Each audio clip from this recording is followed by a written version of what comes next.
Hello and welcome to the Jordan B. Peterson podcast. I'm Michaela Peterson. Quick update on my dad. He's not feeling well. His health has been pretty up and down for the last few months. It seems to be autoimmune, but he's taken a pause on content production until he's feeling better. It's been a really miserable few months, to be honest. I saw comments online and thought people might want an update if they're wondering where the new episodes are. This is episode 41, recorded on May 25th. Jordan and Warren Farrell discuss the struggles of developing and growing as young men. Young men all over the world are facing detrimental consequences due to educational pressure and the lack of exposure to a fatherly figure. They discuss Warren's book, The Boy Crisis, influences that surround men's development, the importance of parental guidance throughout the adolescent years, raising awareness on mental health, and how to break these cycles.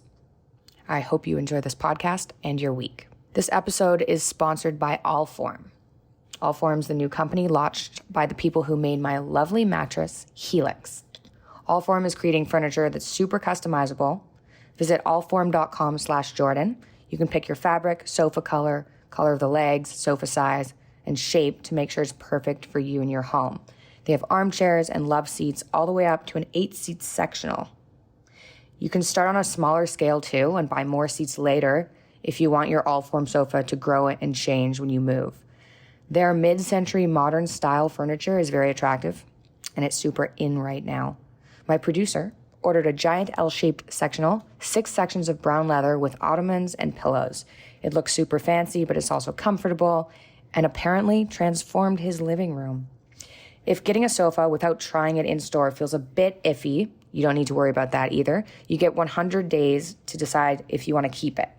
That's more than 3 months. If you don't love it, they'll pick it up for free and give you a full refund. They even offer a forever warranty. Forever. To build your custom sofa, check out allform.com/Jordan. Allform's offering 20% off for all our listeners at allform.com/Jordan.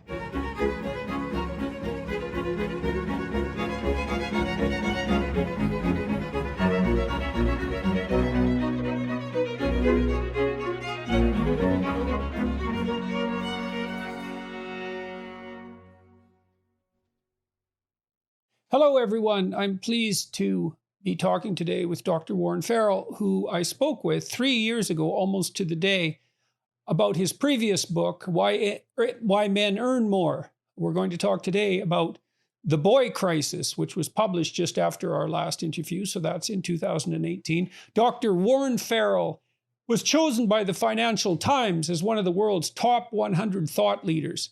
His books have been published in more than 50 countries and in 19 different languages. They include the New York Times bestseller, Why Men Are the Way They Are, which must be a very thick book, plus the international bestseller, The Myth of Male Power. His most recent is The Boy Crisis. We mentioned Why Men Earn More as well, which is a very good book. His most recent is The Boy Crisis, as I said, 2018, co-authored with John Gray. The Boy Crisis was chosen as a finalist for the Forward Indies Award, which is the Independent Publishers Award. Dr. Farrell has been a pioneer in both the women's movement, elected 3 times to the board of the National Organization of Women in New York City, and the men's movement, called by GQ magazine the Martin Luther King of the men's movement. He conducts couples communications workshops nationwide. He's appeared on over 1,000 TV shows. That's way too many TV shows. And has been interviewed by Oprah, Barbara Walters, Peter Jennings, Katie Couric, Larry King, Tucker Carlson, Regis Philbin, and Charlie Rose. He has frequently written for and been featured in the New York Times and other major publications worldwide. He has 2 daughters, lives with his wife in Mill Valley, California, and resides virtually at www.warrenfarrell.com. As I said, we spoke 3 years ago. It was May 6, 2018, just before Dr. Farrell's book, The Boy Crisis, was published. We'll concentrate today on this book and associated topics. Hello, Warren. It's so good to see you.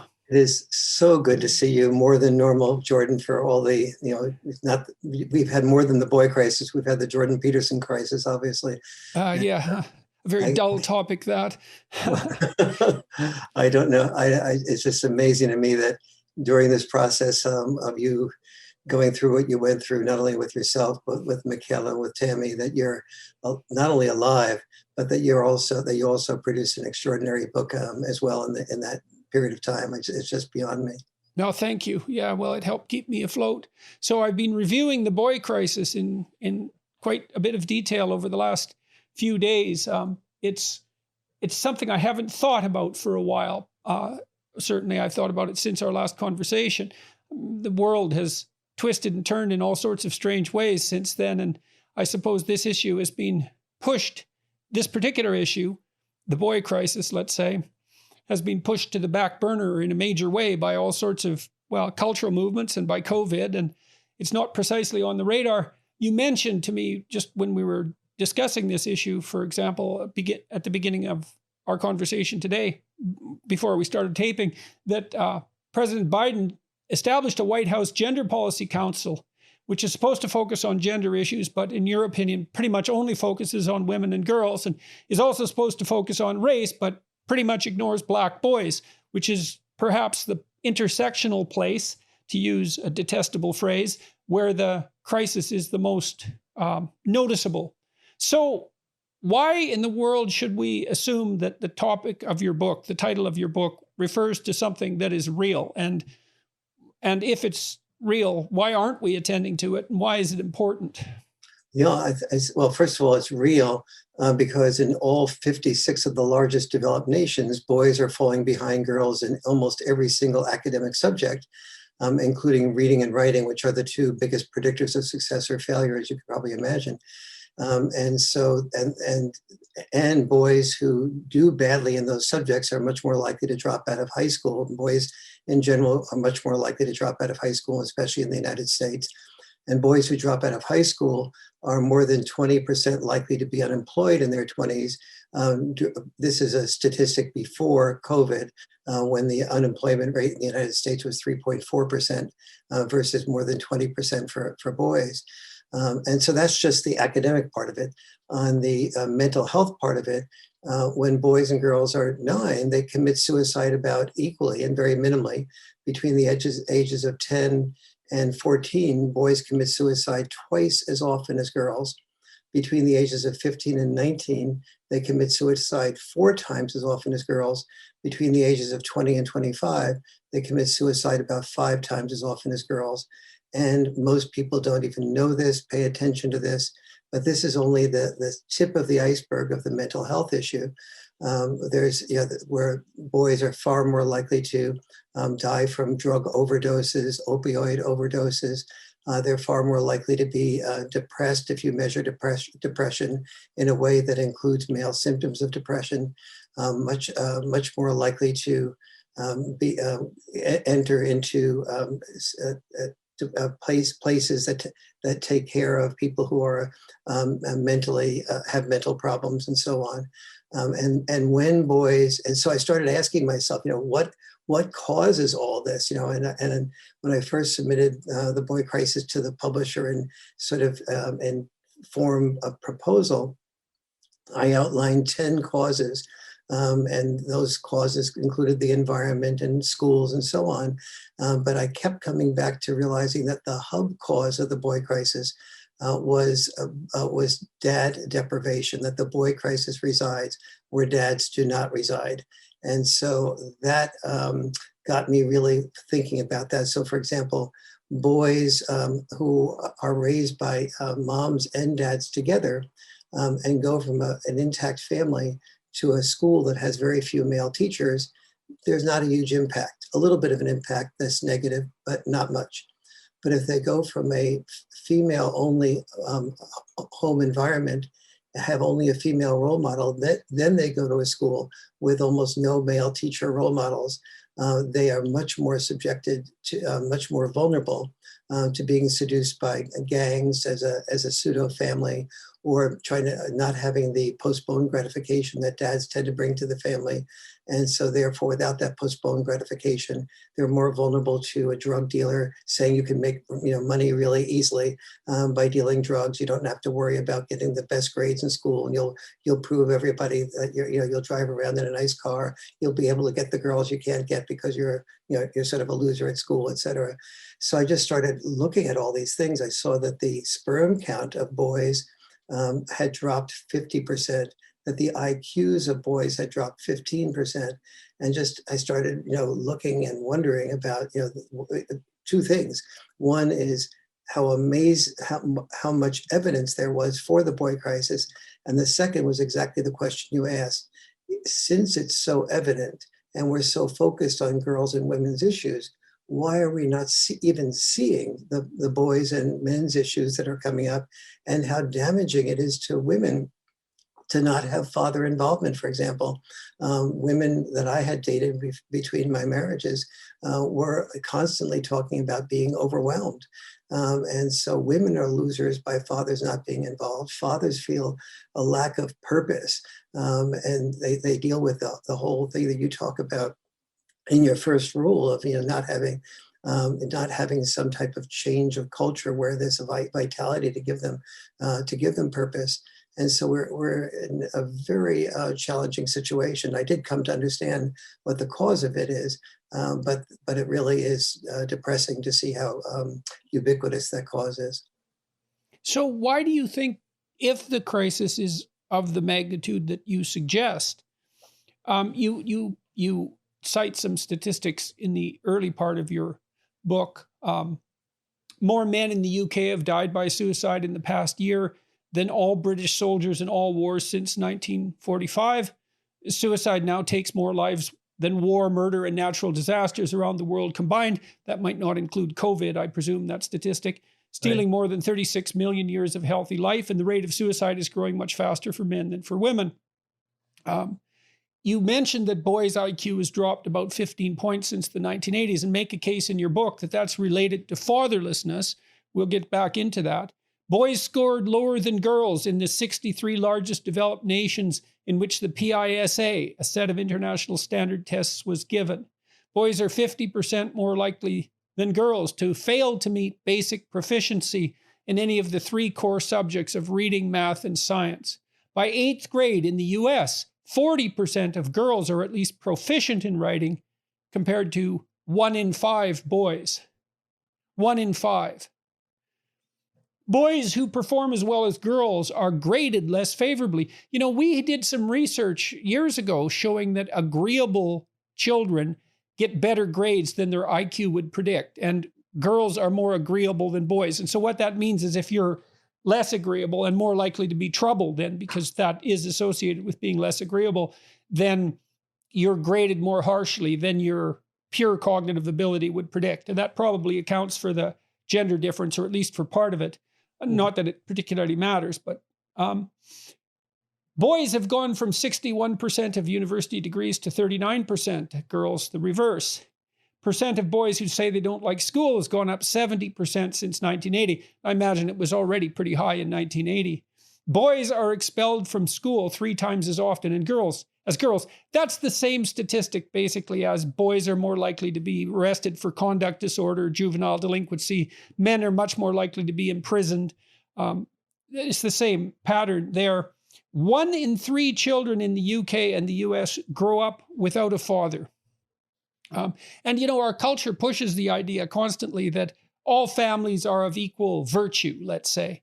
And I suppose that's justified in that it's self-evident that of all the things that people strive to do well in their lives, they strive to raise their children, I would say, more diligently than they might meet any other requirement or responsibility. And so it seems cruel to judge the quality of a family given the commitment that it takes, for example, to be a single parent. But I'm releasing a podcast this week with Richard Tremblay, who's perhaps the world's foremost authority on the development of aggression in children, development and regulation. And his data certainly indicates that having a single mother, especially a single mother with issues, is a predictor of the maintenance of aggressive behavior throughout the lifespan, a major predictor. Now, he associates that more with trouble on the maternal side, young mothers, young uneducated mothers with psychiatric and other health difficulties who lack social support. hasn't concentrated so much on the fatherlessness end of it, but the upshot is, or the takeaway is the same. These are families that are not producing children who have the same probability of thriving, let's say. You said also Japan has increased its vocational education programs so that 23% of its high school graduates study at vocational schools, and they have a 99.6% employment rate. That's something we could talk about as well. So your book is peppered with, well, painful statistics, I would say. Why do you think we don't attend to this, Warren? I think historically and biologically, men were programmed and really through animals, including insects, right on through to human beings. We were programmed to be willing to die in order to get women's love. And so in every generation had its war. And in each generation's war, we said some version of Uncle Sam needs you. And we pointed to the uncle who in the Marine uniform on the mantle. And we were so proud of him. He died in World War I or II. And the boy sees that the way he can get love and approval and respect, even though he's being criticized by this person or that person or in school or at home, is he can be a soldier. And so we inspire boys to be disposable, and when somebody is likely to be lost, you don't develop as much emotional attachment to that person.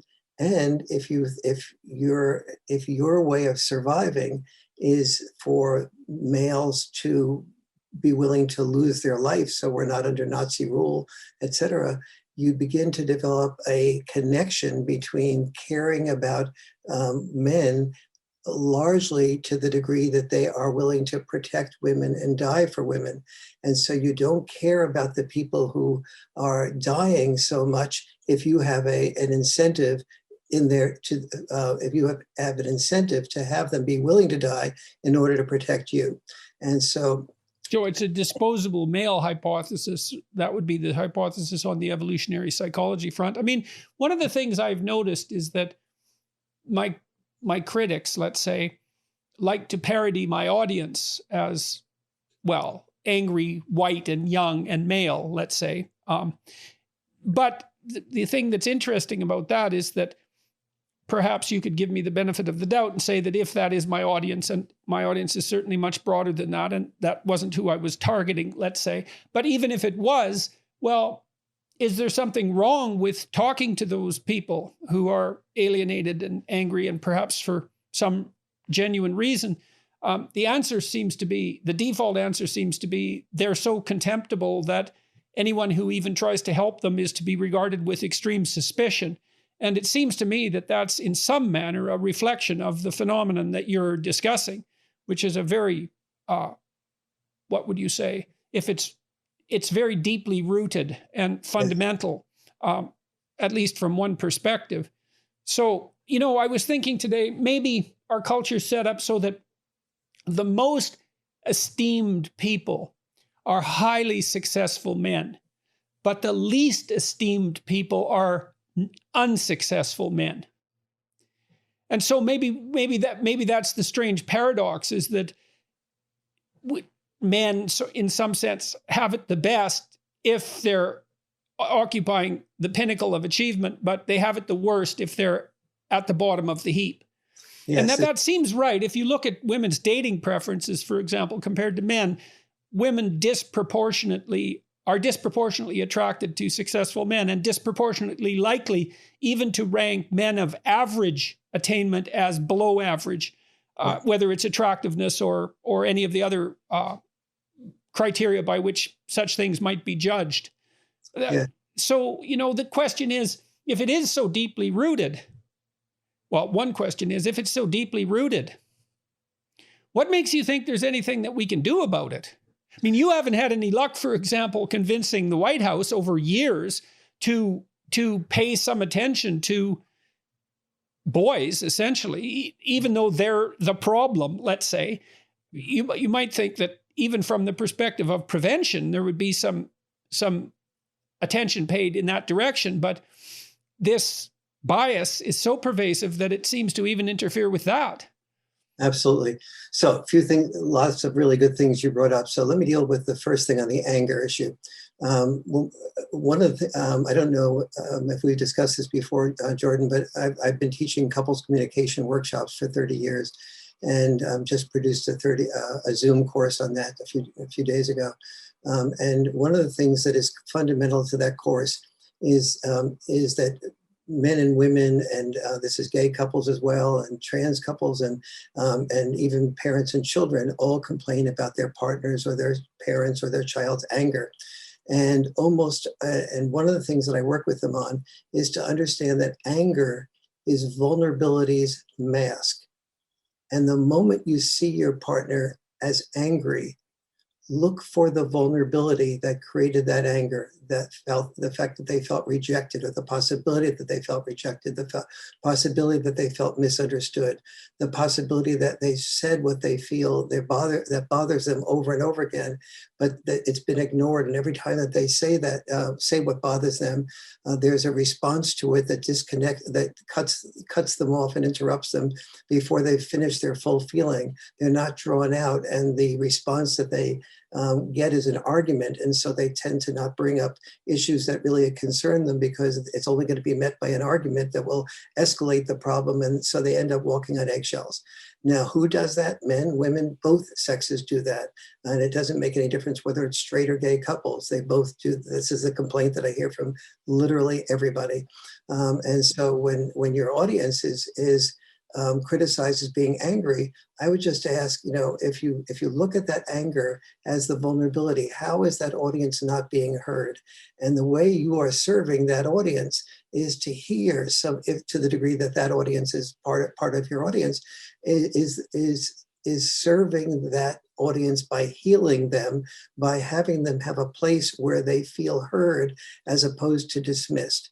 When someone feels dismissed, they become depressed, they turn inward. And an example of that is when men and fathers and mothers go through the family court system.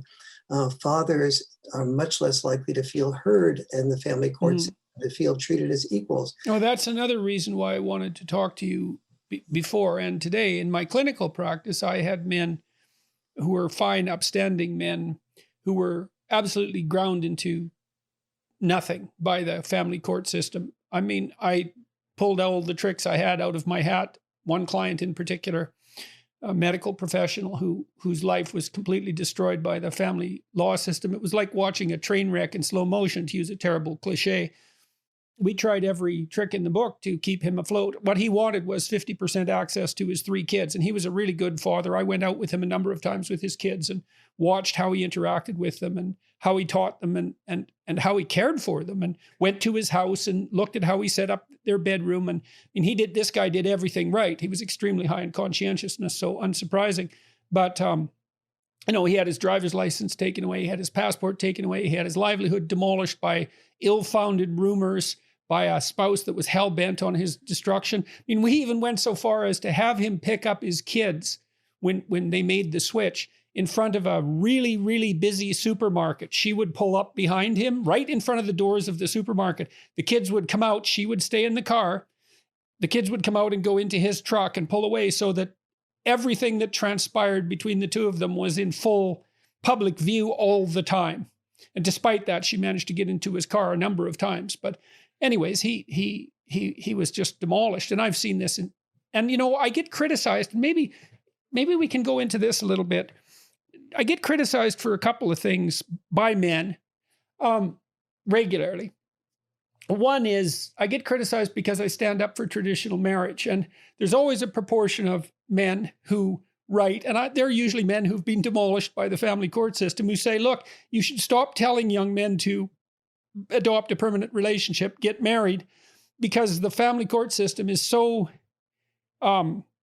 prejudiced against men that to sign a marriage contract, if you sign it with the wrong person, is, tantamount to let's not call it a death warrant, but it's a very bad idea, and my response to that is, well, you're basically married if you live together for 6 months anyways. And so I don't see how the marriage actually adds to that, in terms of risk.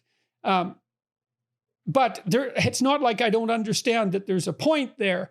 And it's interesting because I do believe that the family court system, I've looked at it, I've been involved in it several times. Wasn't to my benefit, I would say. The men who are objecting have a point. And then I'm also suggesting to young men, another point of criticism, that, they adopt traditional responsibilities to the degree that that's possible and that's where they'll find meaning. But, some of your work makes me second guess that, at least to some degree, wondering if I just don't see an alternative, I suppose. That's really the issue, is that, well, what do we have? We have our jobs, we have our careers, we have our loved ones, we have our families. That's life. And if you don't have that, well, then you're adrift. That's the purpose void that you talk about in this book.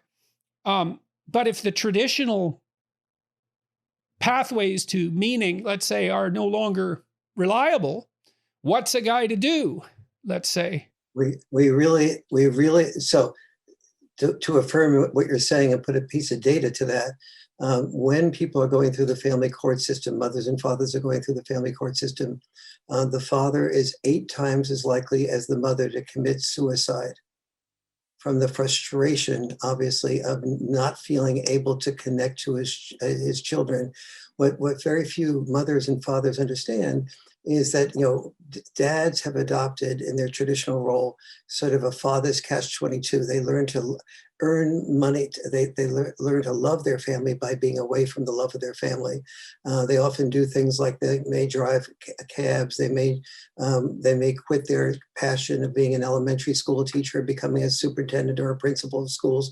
They hate administration, but they end up earning more money because they want their children to do better than they had a chance to do in their life. They want the children to go to a good school, which means a good school district, which means a more expensive home, which means that if they were a musician or an actor or a writer or that elementary school teacher, they have to give up that for the most part because they'll earn more doing something that they like less. And so which is part of the pay gap that's never really emphasized, is that one of the ways you earn more, and you outlined that in I think a great book, Why Men Earn More. I think that is a great book.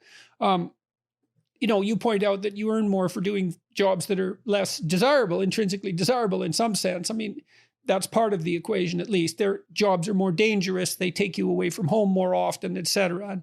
And those are disproportionately male jobs. I mean, the guy that I saw who got demolished so badly, his wife claimed to be the primary caregiver, and the courts are tilted so that they favor the mother, especially in the first 3 years of a child's life. And I've had some sympathy for that perspective, for a variety of reasons, although I think I've rethought my stance and believe that 50-50 custody default is the appropriate default, just like 50-50 default with regards to money earned during the life of the marriage is the default. But my client worked a lot to provide for his family, and his wife stayed at home and was with the kids all the time as a consequence. And because of that, when they went to court, she had the upper hand in the custody negotiation, because the judge believed perhaps that it was in the best interest of the children that they continue with their primary caregiver. And that's a very hard argument to push aside, given the strength of the mother-child bond, especially in the first year. I mean, maybe the first year is exceptional. Perhaps it's not. Perhaps we have to move to 50-50 regardless. But what do you think about that? There's 4. One of the things that I talk about in the Boy Crisis is the 4 must-dos after divorce. And this is like, I'm now putting huge amounts of research together into sort of 4 simple things. But the number one and most important is that the children have an equal amount. By the way, this is if you want the children to do almost as well as they would in an intact family. Not as well, but almost as well. Okay, so this is a see, that's something we should establish here too as a principle. A child. My sense is always marriage is for children, not for adults. Exactly. They're the primary target of rank ordered importance. Children first, And that then is, the adults. Marriage is for children, not for adults. That's a very immature way of looking at the world. If you think your marriage is for you. you have a free choice when you have children to have the children or not have the children. That's like having a free choice to take the job or not take the job. But once you take the job, you take the responsibilities with it. And so in court, what I talk about, I do a lot of expert witness work on this issue. And in court, what I explain is that we now, for the first time in the last 5 or 6 years, we now have really incontrovertible evidence that 4 things are really needed if we want the children to do the best to divorce.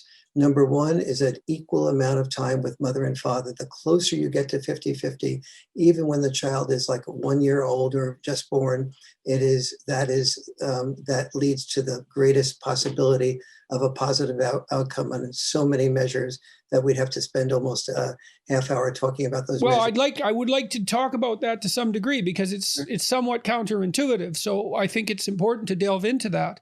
Absolutely. And I'll be happy to do that. Okay. And then number 2 is that the father and mother live within about 20 minutes drive time from each other, because when they don't, oftentimes and become very resentful of the other parent because they have to go to that other parent's home and miss their soccer practice. So therefore they don't get the skills and the teamwork and the continuity to be good on the soccer team, or miss their best friend's birthday party or whatever. And so there's a tension when the father and mother live after divorce more than about 20 minutes of drive time from each other. Number 3 is that the children cannot experience any bad mouthing or negative body language from mom toward dad, dad toward mom. Because when the child looks in the mirror, and let's say the child's a boy, and hears that your father is irresponsible and your father's a liar and your father is this and that, that boy is looking in the mirror and saying, well, maybe I'm a narcissist like my dad. Well, young boys play dad. And so whatever they think of as dad is going to enter their space of fantasy. And I mean, what they play out in their fantasy play is their destiny. Yes. And so that image of future masculinity, I mean, I always think of Captain Hook when I think of that, because Peter Pan stays Peter Pan because he doesn't want to be Captain Hook. And it's brilliant mythologically, that story, because it's got it exactly right. If you conceptualize the great father as power-hungry tyrant, which is increasingly the way we conceptualize our entire society, and we call it patriarchal, then why would you want to grow up to be that? Why do you want to be that adult? And so if the mother is modeling her opinion that that's what constitutes dad, she's also modeling her opinion that that's what constitutes future mature son, since he's going to be dad. Yes, exactly. And then that boy hearing that, both, let's say if he hears that from the mother, by the way, this is true father to mother also. I mean, bad mouthing on the part of the father of the mother is really damaging to the child, because not only is that child half the genes of the other parent, but also the child can't bring it up to either parent, because if it brings it up to the parent that made that complaint, and it loses the favoritism of that parent. If it brings it up to the other parent that your dad said this or mom said this about you, that destabilizes the child's future even more. Right. So the child has a terrible secret all the time. Betrayal. The child's in a state of betrayal all the time, no matter what. Exactly. And I've seen children used as weapons continually in exactly that manner. It's appalling. It's appalling beyond comprehension. And then the 4th thing that's very important is that the parents rather, are in couples communication counseling or relationship counseling, not just when there is an emergency. When there's an emergency, everything has to be made as a quick decision, and there's a tendency to see the other parent's worst intent. Whereas long-term counseling allows the father and the mother to have time to hear the mother or father's best intent about what they're doing and why they're doing it. Well, so at the bare minimum, that means that the couple gets together in an administrative sense to sort out the necessary details in the presence of a relatively, what would you say, interest-free, commitment-free, bias-free third party. Exactly. So it's really a management ploy in some sense, rather than a counseling ploy per se, or at least you could parse it out in those 2 ways. Obviously, once you have children with someone, you're married to them permanently in some real sense. And so that has to be taken care of. And a lot of taking care of a marriage, I do make this point to some degree in Beyond Order when I talk about making space for romance. A fair bit of marriage is administrative detail, and getting that down, getting that right. I mean, that does allow you to see some goodwill on the part of your partner as well. If you guys have been listening to the podcast for a while, you know that Dad and I have received NAD infusions in the past to help with health and have seen results like improved mood and energy levels. The big drawback to the infusions is the treatment requires being hooked up to an IV for 8 hours at a time, and it's pretty unpleasant. The effects were pretty cool though, like a buzzing throughout my entire body and just a feeling of calm. Basis by the company Elysium is a great way to save the time of infusions and the cost and still get the benefits of NAD. Basis works by increasing your NAD levels and activates something known as sirtuins, or our longevity genes, which scientists say optimize the way we age. Basis is also the first dietary NAD supplement to synergistically activate sirtuins based on 30 years of research in the science of aging.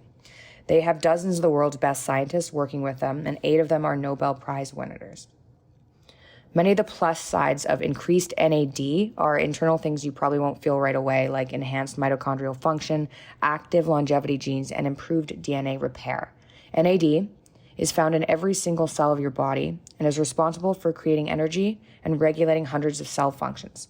But the body doesn't have an endless supply of NAD, and it declines when you age. Many Basis customers also report experiencing higher energy, less fatigue, and more satisfying workouts.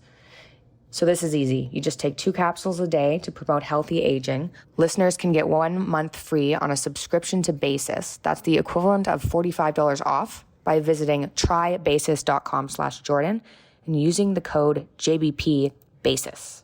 That's trybasis.com/Jordan, promo code JBP Basis for 1 month free. That's a great deal on a groundbreaking supplement. Constant Contact is a digital marketing platform that helps small businesses and nonprofits of all sizes build, grow, and succeed. With email marketing, contact management, industry-leading list growth tools, social media ads, and more, Constant Contact helps small businesses connect with customers, find new customers, and sell online, all from one easy-to-use platform. They've been trusted by millions of businesses to help improve their marketing. With a 97% deliverability rate, you can rest assured that your customers and potential customers are getting the right message at the right time. With a simple interface, Constant Contact's easy-to-use platform makes contact management easier than ever. Their list growth tools help you find a bigger audience fast. Lead generation, landing pages, text to join, and social media ads are proven to grow your list and drive engagement with your brand. With thousands of integrations, you can sync Constant Contact's tools with the tools you're already using. Yes, absolutely. And you brought up a moment ago to the different developmental advantages that happen when father and mother are both involved. And those developmental advantages include the father involvement.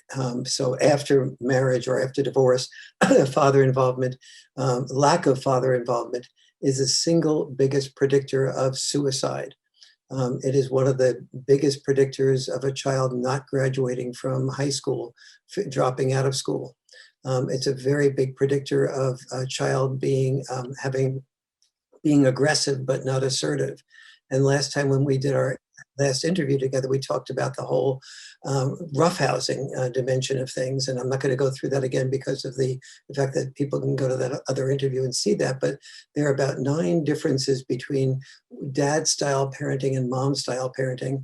And a lot of those differences, moms are so good at, say, spotting sons and daughters' gifts, like say, sweetie, you sing so nicely, or you're going to be a great actress or a musician or whatever. You should try it and do that. And dads are likely to affirm that, but not so vociferously at first, but are more likely to say some version of, if you want to be if you want to be in the Olympics, you've got to practice all the time. And we'll give you the some tutoring, or we'll go out of our way to take you to gymnastics practice. But if you're not really focused on, if you're focused on responding to tweets and going to parties and doing other things, you're never going to become an Olympic gymnast. So you have to make a trade-off. And the dad is much more likely to enforce the boundaries around that trade-off, and require the child to focus and discipline on focus and have postponed gratification around what they say they want to do, and give up support for the child if the child doesn't follow through with that and only has a dream that they're not willing to have the discipline to fulfill. Okay, so there's a real hypothesis there, which I think is worth delving into, because one question obviously is, well, why is it not good to be without a father? And is it not the case that someone else, maybe two females, for example, could play the paternal role? And obviously that's true to some degree, if we could specify what the paternal role is. But you make a very specific case, which is quite an interesting one, which is that it's fathers primarily who are responsible for the instantiation of delay of gratification. Now, we should point out that among psychologists who are leery of IQ as the best predictor of success in the long run, the vast majority of those psychologists, whose opinion I do not agree with, by the way, is that the thing that predicts better than IQ is the capacity to delay gratification. And that seems to be associated with trait conscientiousness. And trait conscientiousness, which is dutifulness and industriousness and orderliness, the ability to make and maintain verbal contracts, conscientiousness is the best predictor of long-term success outside of general cognitive ability. I would also say that in cultures where families are more likely to be intact, and so we could say Southeast Asian cultures, for example, and point out that children from Southeast Asian cultures do disproportionately better in North America than children of North American parents. The reason for that seems twofold. One is more correlational, perhaps, in that those families are much more likely to be intact and so to have fathers. But the second is that the advantage that is accrued to those children seems to be in the domain of conscientious striving. It's work ethic. It's the ability to delay gratification. And so if it is the case that father involvement is a key predictor of the capacity to delay gratification, then that's an absolutely crucial issue. And we need to know, well, is that true? And we also need to know, if it's true, why it's true. And perhaps it has something to do with the relative disagreeability of fathers. So women are more prone to negative emotion than men, and they're more empathic and compassionate and polite than men. Men are more disagreeable, and disagreeableness is the best predictor, by the way, of criminal behavior from the personality perspective, even though it's not a very good predictor. But if you're really, really disagreeable, that's one of the things that can land you in jail, because you don't take other people into account. You can be callous and cruel and unkind. But just because something has its pathologies in the extreme doesn't mean it's not necessary in moderation. And disagreeable people are better at saying no and at setting boundaries and at being cruel to be kind, let's say. Well, sure, you're good at that. You want to do that, but here's what it's going to take. And I'm going to draw boundaries and I'm going to draw lines. And you think that's fathers. And what evidence do you have for that? Oh my goodness. Just for example, one of the things I'll talk about is the difference between boundary setting and boundary enforcement. And dads and moms will both set boundaries very similarly. They'll both say, you can't have your ice cream until you finish your peas. And children will test boundaries pretty much exactly the same way. They'll have as few peas as possible before they get their ice cream. Absolutely. And they balance on that edge and push, because they want to find out exactly where that border is. My son, who's relatively disagreeable, man, he pushed boundaries at every opportunity when he was between 2 and 4. It was really something to behold. He was a force of nature in going right up to the line and pushing on it just to see what was going to happen, and so go ahead. Yeah, but the difference between moms and dads is not the boundary setting or the children's challenge, but rather the the boundary enforcement. The child will be able to say to mom some version of like, I had a tough time in school today. I really felt down because I was teased by this boy, and he's the most popular boy or the most popular girl in the school. Usually would be the boy that would tease him. And so mom is saying to herself, well, what am I going to do here? Am I going to get into a big argument over a few peas when he's depressed? That would be insensitive and stupid. So I'll tell you what, sweetie, you can have this many more peas and then you can have your ice cream. And then the boy will see, negotiating or a girl will see, negotiating is a possibility here. So from a position of weakness. Yes, exactly. I will have half that many peas that mom, set aside. And then mom is going again, all right, now he at least tried. I'll give him the benefit of the doubt. Okay, you can have the ice cream now. Whereas dad is much more likely to go, I'm sorry, we have a deal here, sweetie. I know you had a bad day in school, but you need to finish the peas. The deal is before you get your ice cream. Oh, daddy, you're so mean. Mommy doesn't do that to me. She went mean, yeah. And dad goes, well, you can continue to complain, but this is my rules now. And if you continue to complain, there'll be no more ice cream. There'll be no ice cream even as a possibility tomorrow night. Now we're forcing, the child is getting forced to have to pay attention to doing what she or he needs to do, finish the peas before she or he gets the ice cream, what they want to have.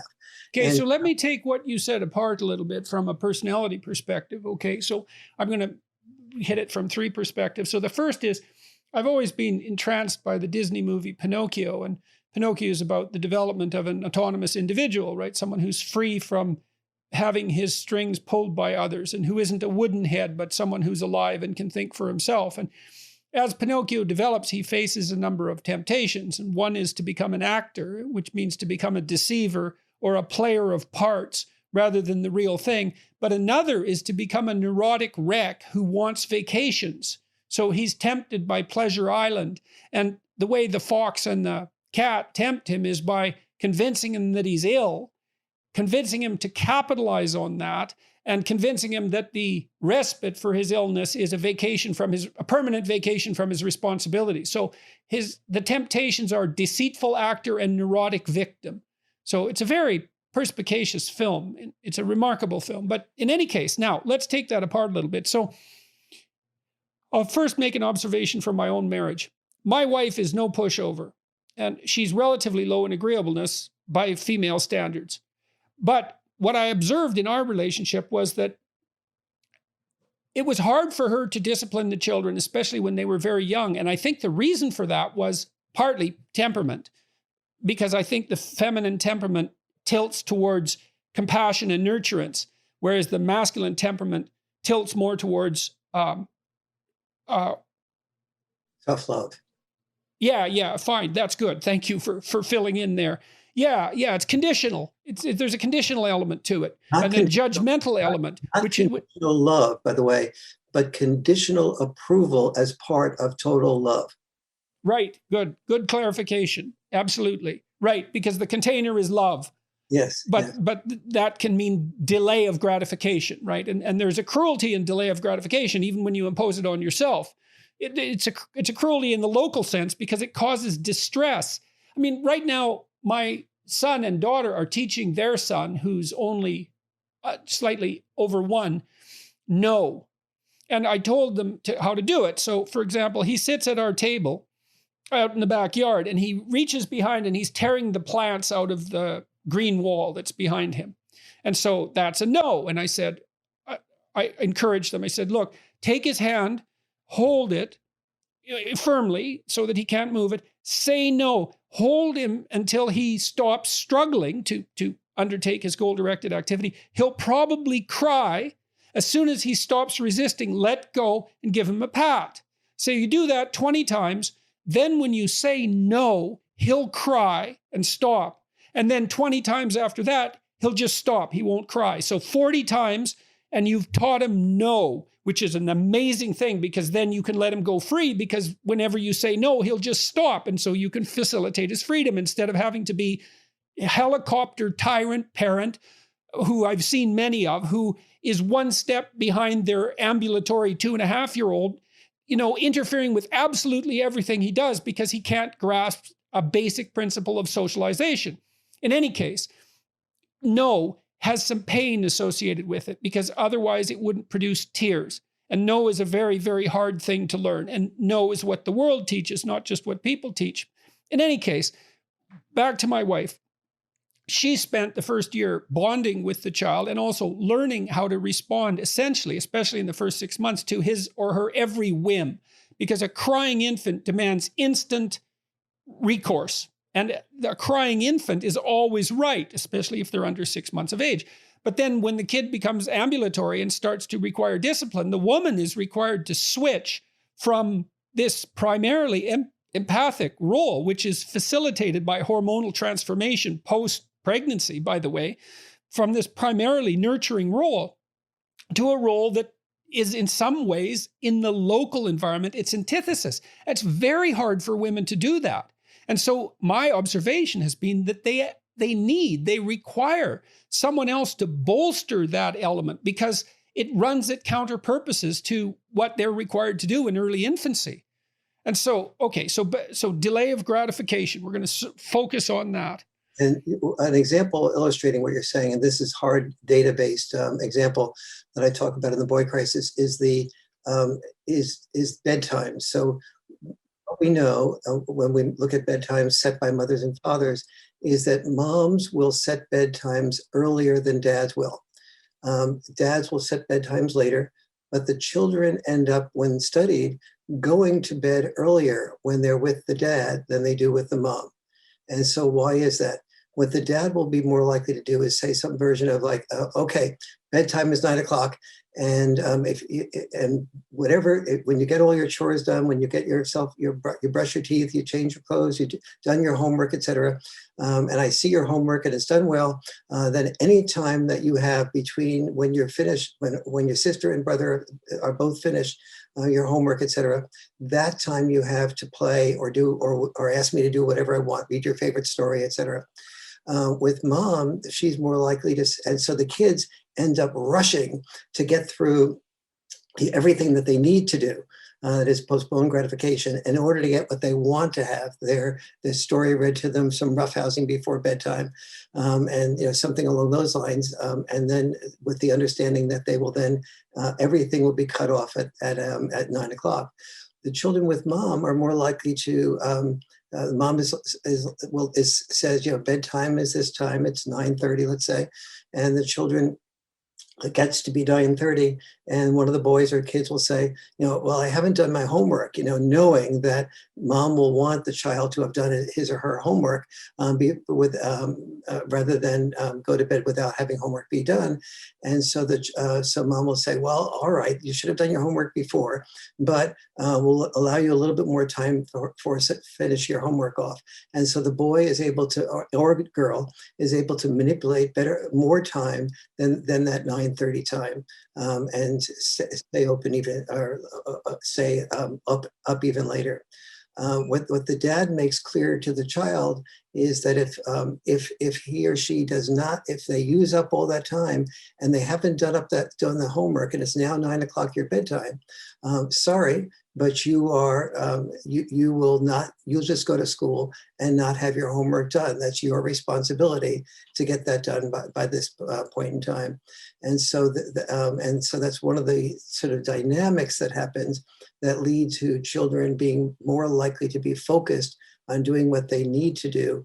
And also children brought up by mothers are more likely to be ADHD. If they're brought up predominantly by mothers, 30% of children are ADHD. That includes the average between boys and girls. Boys are obviously more likely to be ADHD. Whereas with fathers, brought up predominantly by fathers, only 15% are likely to have ADHD. Because you can see from those examples that the boy or the girl, the children, are required to focus on doing what they need to do, get that homework done, get their teeth brushed before they get what they want to have. And the same, we talked last time about roughhousing, how the children were prevented from having more roughhousing fun if they pushed their sister or their brother out of the way and they didn't consider the needs of their brother and sister. So back to the personality differences. So women are higher in negative emotion and they're higher in trait agreeableness. And so the way to manipulate someone who's high in negative emotion is to manifest negative emotion and to say, here's a bunch of reasons why I'm not doing so well, and so I deserve a break. And so because of the sensitivity to negative emotion, the fact of the negative emotion is more compelling because it's more deeply felt. And then the agreeableness means that there's a much higher probability of being felt sorry for. And you can see that in the positive light when you're dealing with infants, because when they're in distress, the proper response is immediate gratification of their desires. But that's not a good long-term strategy, which is, I think, likely why, well, I don't exactly understand the relationship with lower agreeableness. It's certainly the reason for the emergence of conscientiousness, which is a cold virtue and which involves delay of gratification. Now, men are not more conscientious than women. They're more industrious to some slight degree and less orderly, and those two combined make conscientiousness. But the agreeableness difference is definitely, it's quite pronounced. And so, partly what you're arguing for from the perspective of a personality psychologist is the necessity for two-parent families, really on temperamental grounds, and really on biological grounds. I mean, these things are mutable to some degree, but not easily. And the other thing that's quite interesting is that, and this is something everyone should really listen to, is that they're anti-mutable given the way that our society is proceeding. So you might say, well, there are these personality differences between men and women, higher neuroticism in women, so that's proclivity to negative emotion, and higher agreeableness. But if we made our societies equal, those personality differences would go away, and then we wouldn't require bigendered parenting. But what's happened is that if you go to the Scandinavian countries, where the attempts to equalize the social landscape have gone the furthest, and in some sense had the most success, there are notable exceptions. So if you rank order countries by the egalitarian nature of their social policies, now, and that doesn't require that any of them have perfectly egalitarian policies. It just requires that you admit that some cultures are more egalitarian than others in their attempts and their practices. And I think only a fool wouldn't put the Scandinavian countries at the top of that list. Then you'd say, well, what that should mean is that in Scandinavia, the personality differences between men and women are minimized, and in authoritarian countries, they're maximized. And exactly the reverse is what happens, is if you iron out the wrinkles in the social landscape so that it's more egalitarian, men and women get more different with regards to their interests, people versus things. So women get more interested in people and less interested in things, and less interested in the STEM fields, at least in partial consequence, science, technology, engineering, and mathematics. And they get even more different than men in terms of their neuroticism and their agreeableness, not less.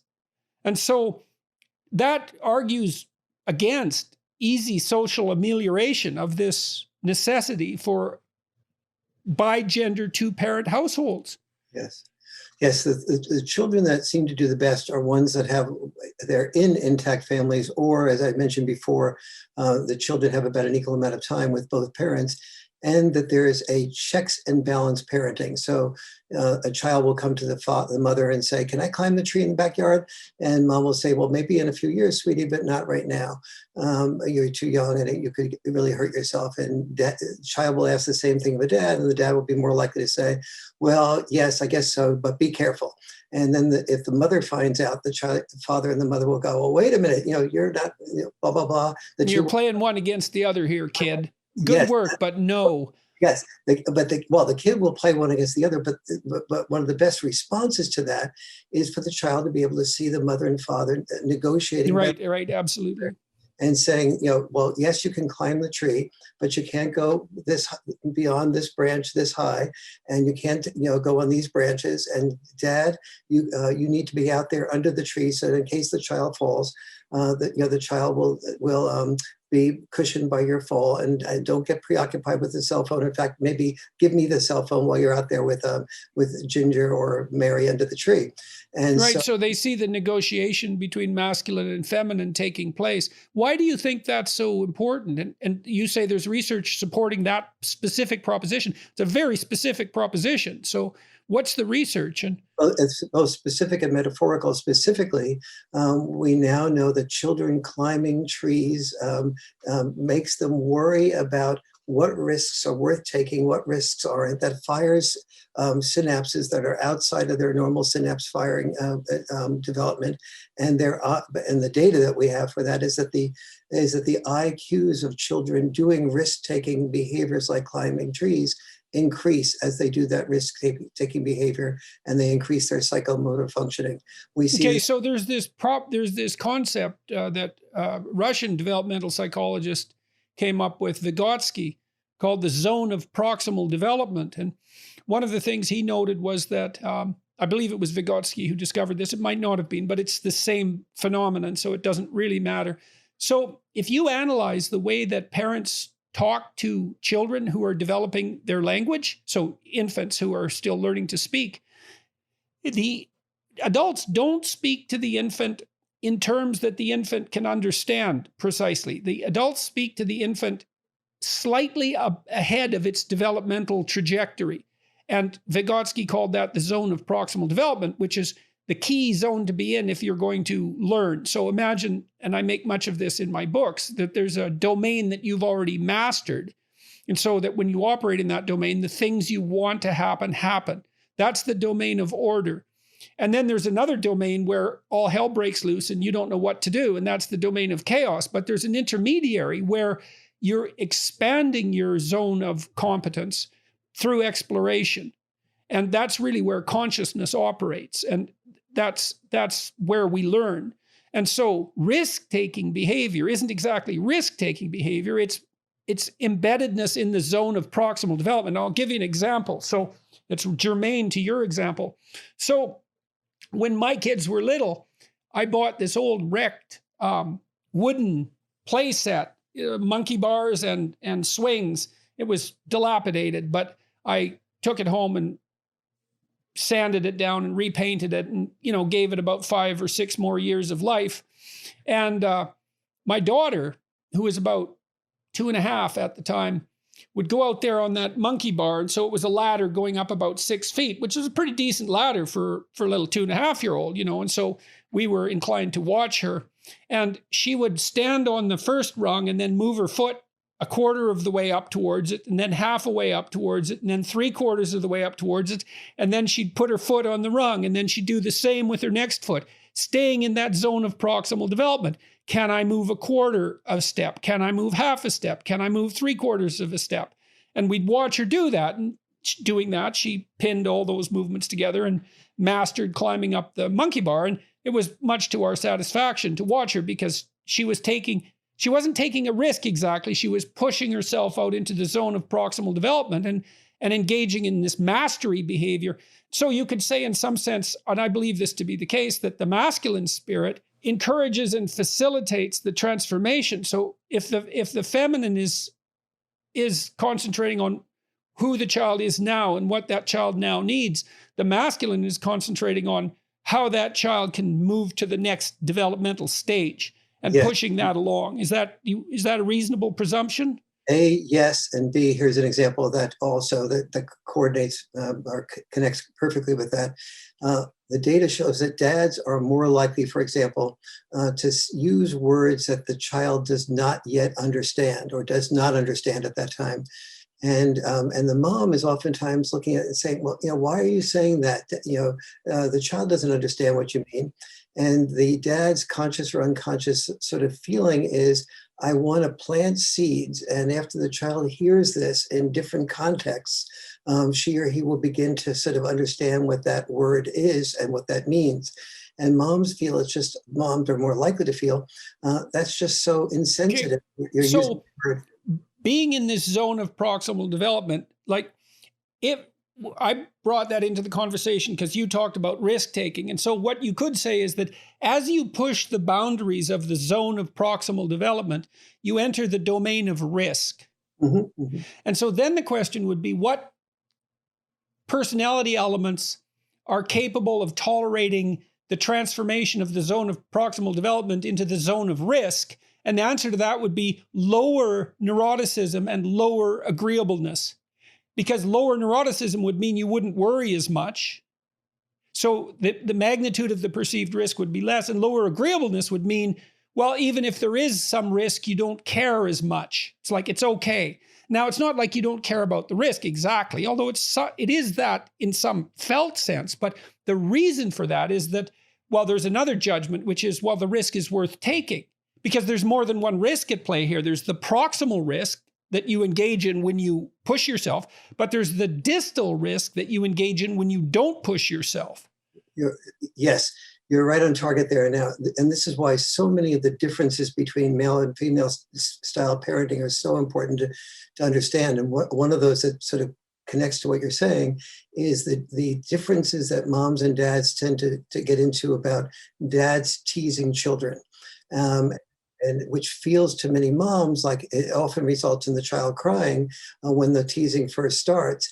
But it begins to teach the child a whole series of skill sets. What tones of voice are teasing or playfulness. And it's like roughhousing. It has a lot to do with play. Teasing is an abstraction of roughhousing. Exactly, precisely.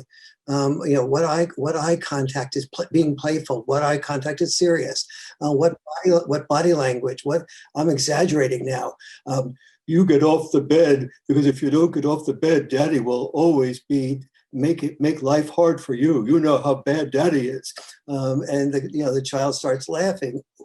Maybe after a while, maybe one time, this going like that. The child goes, oh my goodness, is scared. And so then after a while, the child learns that, oh, that's Daddy having fun. That's us having fun. And they begin to distinguish between make sure you get off the bed as fun versus make sure you get off the bed as, something that is. Right. Well, they also learn to distinguish between what's mean and what's funny. I mean, when I was watching my children, especially with regards to their sibling rivalry, which is likely to emerge in children who are less than 3 years apart in their birth order and sort of in proportion to the closeness of their birth. So if you want to minimize childhood sibling rivalry, you space the children out 3 years. We don't know what that does to their relationship across time, but we know it minimizes sibling rivalry. In any case, I wanted them always to stay on the funny side of teasing because teasing can easily turn into torture. And so they had to learn these extremely fine gradations of humor. And to do that, they had to play on the edge. And the question is, how necessary is it to have the capacity to allow your children to play on the edge? And fathers have that by temperament more than mothers do. Now, but you pointed out something really interesting. You didn't exactly make the claim that the father was necessary. You made a more subtle claim, which was that the dialogue between the father's higher risk tolerance and the mother's lower risk tolerance is necessary. And that can take place within an intact marriage. But you also said it can take place in a marriage that's been broken apart as long as the couples commit to a long-term communication strategy, long-term supervised communication strategy. Yes. So it's the dialogue maybe that's really the issue here. It's the interplay between masculine and feminine. Is that the key thing rather than the presence of both? Is because you can imagine a man and a woman in a household who don't communicate ever about anything. And I can't imagine that that's going to be an optimal environment for a child, despite the fact that both parents are nominally there. Yes, absolutely. The children do well when both parents are involved about equally. And that's because of a lot of subtle things here. One, for example, is hangout time. And particularly boys, if you ask them, like, how is soccer today? The boy will say, okay. And but with hangout time and no, not much more. Well, what else happened? What happened at soccer today? Nothing much.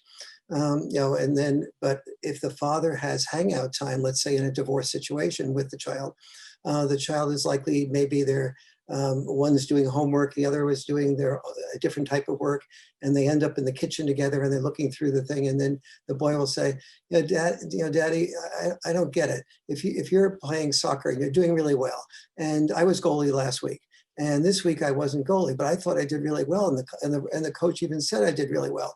But now he put in Jimmy for goalie instead of me. What's that about?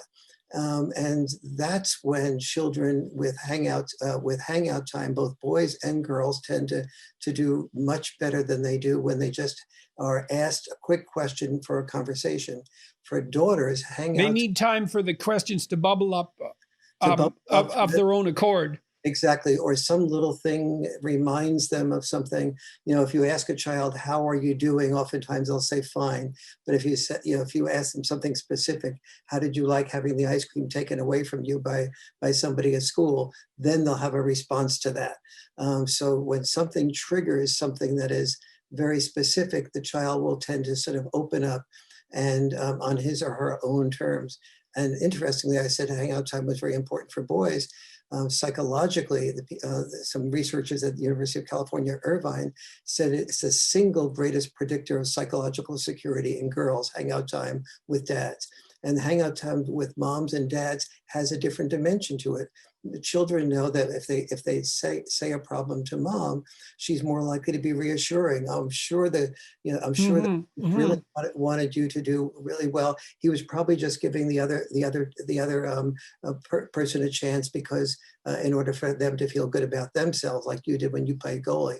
Whereas the child is usually likely to know that the dad is more likely to say, well, what did you do that maybe was not so good as a goalie? What do you think you can do that's different with the coach next time? Did you ask the coach directly why she or he took you away from being a goalie? And so the children— That's more of a problem-solving approach. Or a problem. And you think that's associated with a positive developmental consequence for IQ? I think it is. It's not that lower IQ fathers tend to get divorced more often by any chance, is it? We do know that mothers who are well educated are far more likely. About 90% of divorces come from mothers, are initiated by the plaintiff is the mother, and when the mother is well educated, she has other sources of income, other sources of education, and security, and she also knows, obviously, that in the family courts, she's far more likely to have the children. And the father is far less likely, she's more likely to have the right to the children. He's more likely to have to fight for the children. And so there's all sorts of dynamics going on there. But I think the most important thing here to understand is that, like we were talking a bit before about teasing, there are so many developmental advantages to a lot of the things that dads do. But I want to really make it clear that dads don't say to moms things like, I'd like to roughhouse with the children because it will increase the children's empathy. I'd like to roughhouse with the children because it will increase their social skills. I'd like to tease with the children because it will increase their social abilities to play. Right, God, who could stand to be married to someone who did that? Yes. and the result of that is that, moms can't hear what dads don't say. And one of the reasons why communication about what is, and dads need to take responsibility for reading about what there is that we do that's differently and what the outcomes are of the things that we do differently. So I've never heard of a father say to a mother, the teasing that I do with our daughter or our son, when kids go into the workplace and they haven't learned they haven't learned teasing, they feel that teasing is sort of an insult. They're touchy. They're touchy. Very and touchy. They can't take a joke with a sense of humor. Exactly. Yeah, we had very explicit discussions about such things in my household. So, I mean, I wanted the kids to be inoculated against casual insult. You have to take that with a sense of humor, or it just mounts. I've seen people who can't respond to that initial testing, and it's partly what people do to see if you're socialized. You see, because people want to socialize with people who are about as socialized as them. And so what they'll do first is throw out some teasing and see what happens. And if it evokes a playful response, then they know that the person that they're dealing with can be relied on to play and has been reasonably socialized. You're hitting the nail right on the head. The commerce of masculinity is the trading of wit-covered put-downs. And men learn as they grow up that, I think probably the reason that that happens is because men learn that if you can handle criticism, you're not going to be successful. And if you're not going to be successful, you're also unpredictable, because it means that if something small and upsetting comes along, you're going to get big and upset. And that isn't what you want. You don't want someone who's going to get upset about something small. It's too dangerous in a crisis. Absolutely. And so from a male point of view, from most men's point of view, the feeling is if you can't be teased, you can't be trusted. Mm-hmm. Right, exactly. You can't be really respected. And here's the type of problems that creates in the workplace. So if you're a dad talking to the mom about teasing children, help her see how this evolves into the workplace. So in the workplace, a woman oftentimes may get teased, and she will interpret that teasing like, did you see you have a new dress on? Did you get that to flirt with the boss?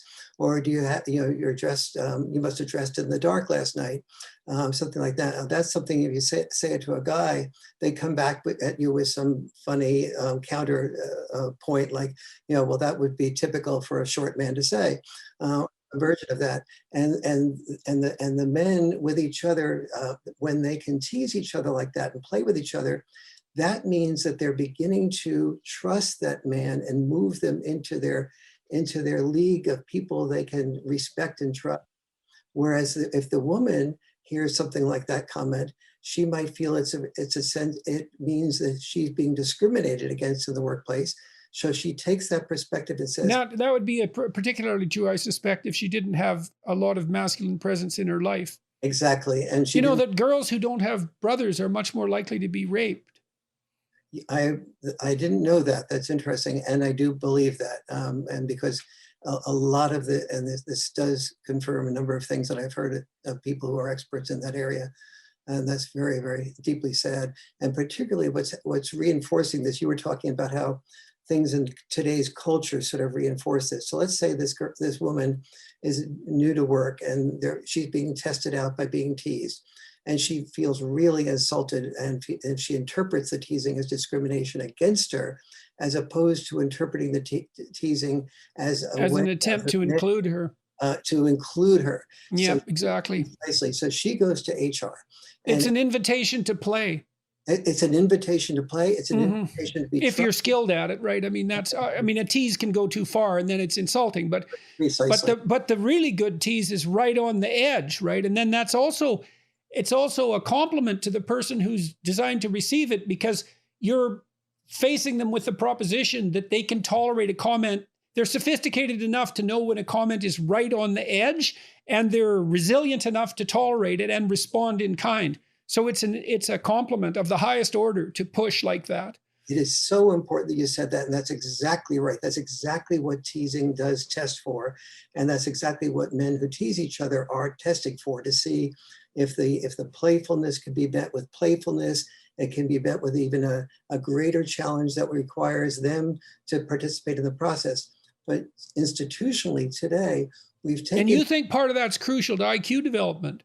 I do think that's interesting, because I mean, that teasing banter is a form of what dynamic wit. It's like a dance. I mean, some cultures have really perfected that. There's subcultures in England particularly where that's elevated to an art form, and you see that in places like Newfoundland and Canada as well, and in Alberta as well. I would say in the rural areas in particular. Yes, absolutely. And so now what we've done is institutionalized this teasing as a problem. So the woman, upset that she's being discriminated against, goes to HR and says, I was discriminated against, what he said to me. Right, thus failing a test in a more profound way, because one of the things you do when you're in elementary school and junior high school and high school for that matter, and then in the workplace, is tease someone and see if they run off to find a figure of authority or whether they can deal with it themselves. Exactly. Because you assume that if they have to run off and find a figure of authority, that they're not mature enough to solve their own problems. That's exactly right. And so so the woman reports it to HR, and HR really is no longer HR. It really should be called HER, because it focuses almost always a complaint by the woman about usually a man. And Do you know what the stats are in proportion of workplace complaints that are brought forth by women compared to men? I know the OCR stats, the Office of Civil Rights stats about complaining is about, I think there's a fellow named Joseph Eck who's done the research on that. And I think he said it was like 19-1, 19 complaints by women about men for each one complaint by men about a woman. Right. And that's funny because, the men probably generate the grounds for complaints more often, being more disagreeable. And the women are more sensitive to the negative consequences, being less emotionally stable, more neurotic. So that's a place where men and women don't feed back so well to one another, and it's unfortunate, but well, I have wondered, if men and women can inhabit the same workplace over time. We don't know that. I mean, I've been called reprehensible for even bringing that up as an issue, but it's not like we know. We haven't, the data aren't in. We've only been working together in some sense for 50 years. And there's plenty of evidence for sex segregation. It seems to be the norm rather than the exception that, once a sex starts to dominate a field, that dominance becomes more and more predominant until it becomes almost total. You see that with engineering, you see it with nursing. Those are extreme cases, but it certainly does happen. Well, they're not as extreme as bricklaying, which is like all men, but women haven't moved into the bricklaying domain, so we don't know what would happen if they did. They won't, so we won't know, but. No, and the challenge here is really enormous because in the sexual area, it's very rare that a woman is interested in dating somebody at work who is earning less than she is, and doesn't have as high status. And usually, the great majority of women that I've seen that were single when they entered the workplace and then married somebody, a significant percentage of them have married somebody in the workplace, but the great majority of that significant percentage have married somebody at least at their level and usually above them at work. Yeah, it's hypergamy, right? And it characterizes women with regard to potential for generous earning, essentially. And unsurprisingly, I think it's an attempt to balance the economic scales because women take the brunt of pregnancy and the brunt of the first year of child rearing, I would say as well. So, and they make themselves vulnerable as a consequence. So they need to redress that inequality. And that's how they do it. But there are consequences to that are very severe in the socioeconomic and the social spheres. Absolutely. And then when a man above her does take interest in her and is explicit about it, it can either result in courtship or a law court. And so courtship of one form or the other. Yes, one courtship of one form or the other. And so it's a really and what the biggest problem that's happened in the last 15, 20 years, especially since #MeToo, is that I have not yet spoken to a single corporate CEO who has not said some version of the following to me. Warren, I used to love mentoring women, but I have a wife and I have children. There's no way, shape, or form that I will mentor a woman today. Right. There's the chance. Right. Well, it was increasingly insisted upon in my workplace at the university that if I ever had a female in the room with me, that the door be open. I mean, and as soon as that's the rule, you're done. You have to start rethinking everything. Can you travel with your graduate students? Can you be in the same hotel, et cetera, et cetera, et cetera? As soon as you have to start thinking about those things, that means the risk has become so great that you're much less likely to engage in such activity. And mentoring is a very intimate relationship. So it is, and it's oftentimes does. Many men are particularly inspired to mentor to a woman who's younger that is attractive, and many younger attractive women are increase their caring about and their love for a man who they see as a result of his mentoring.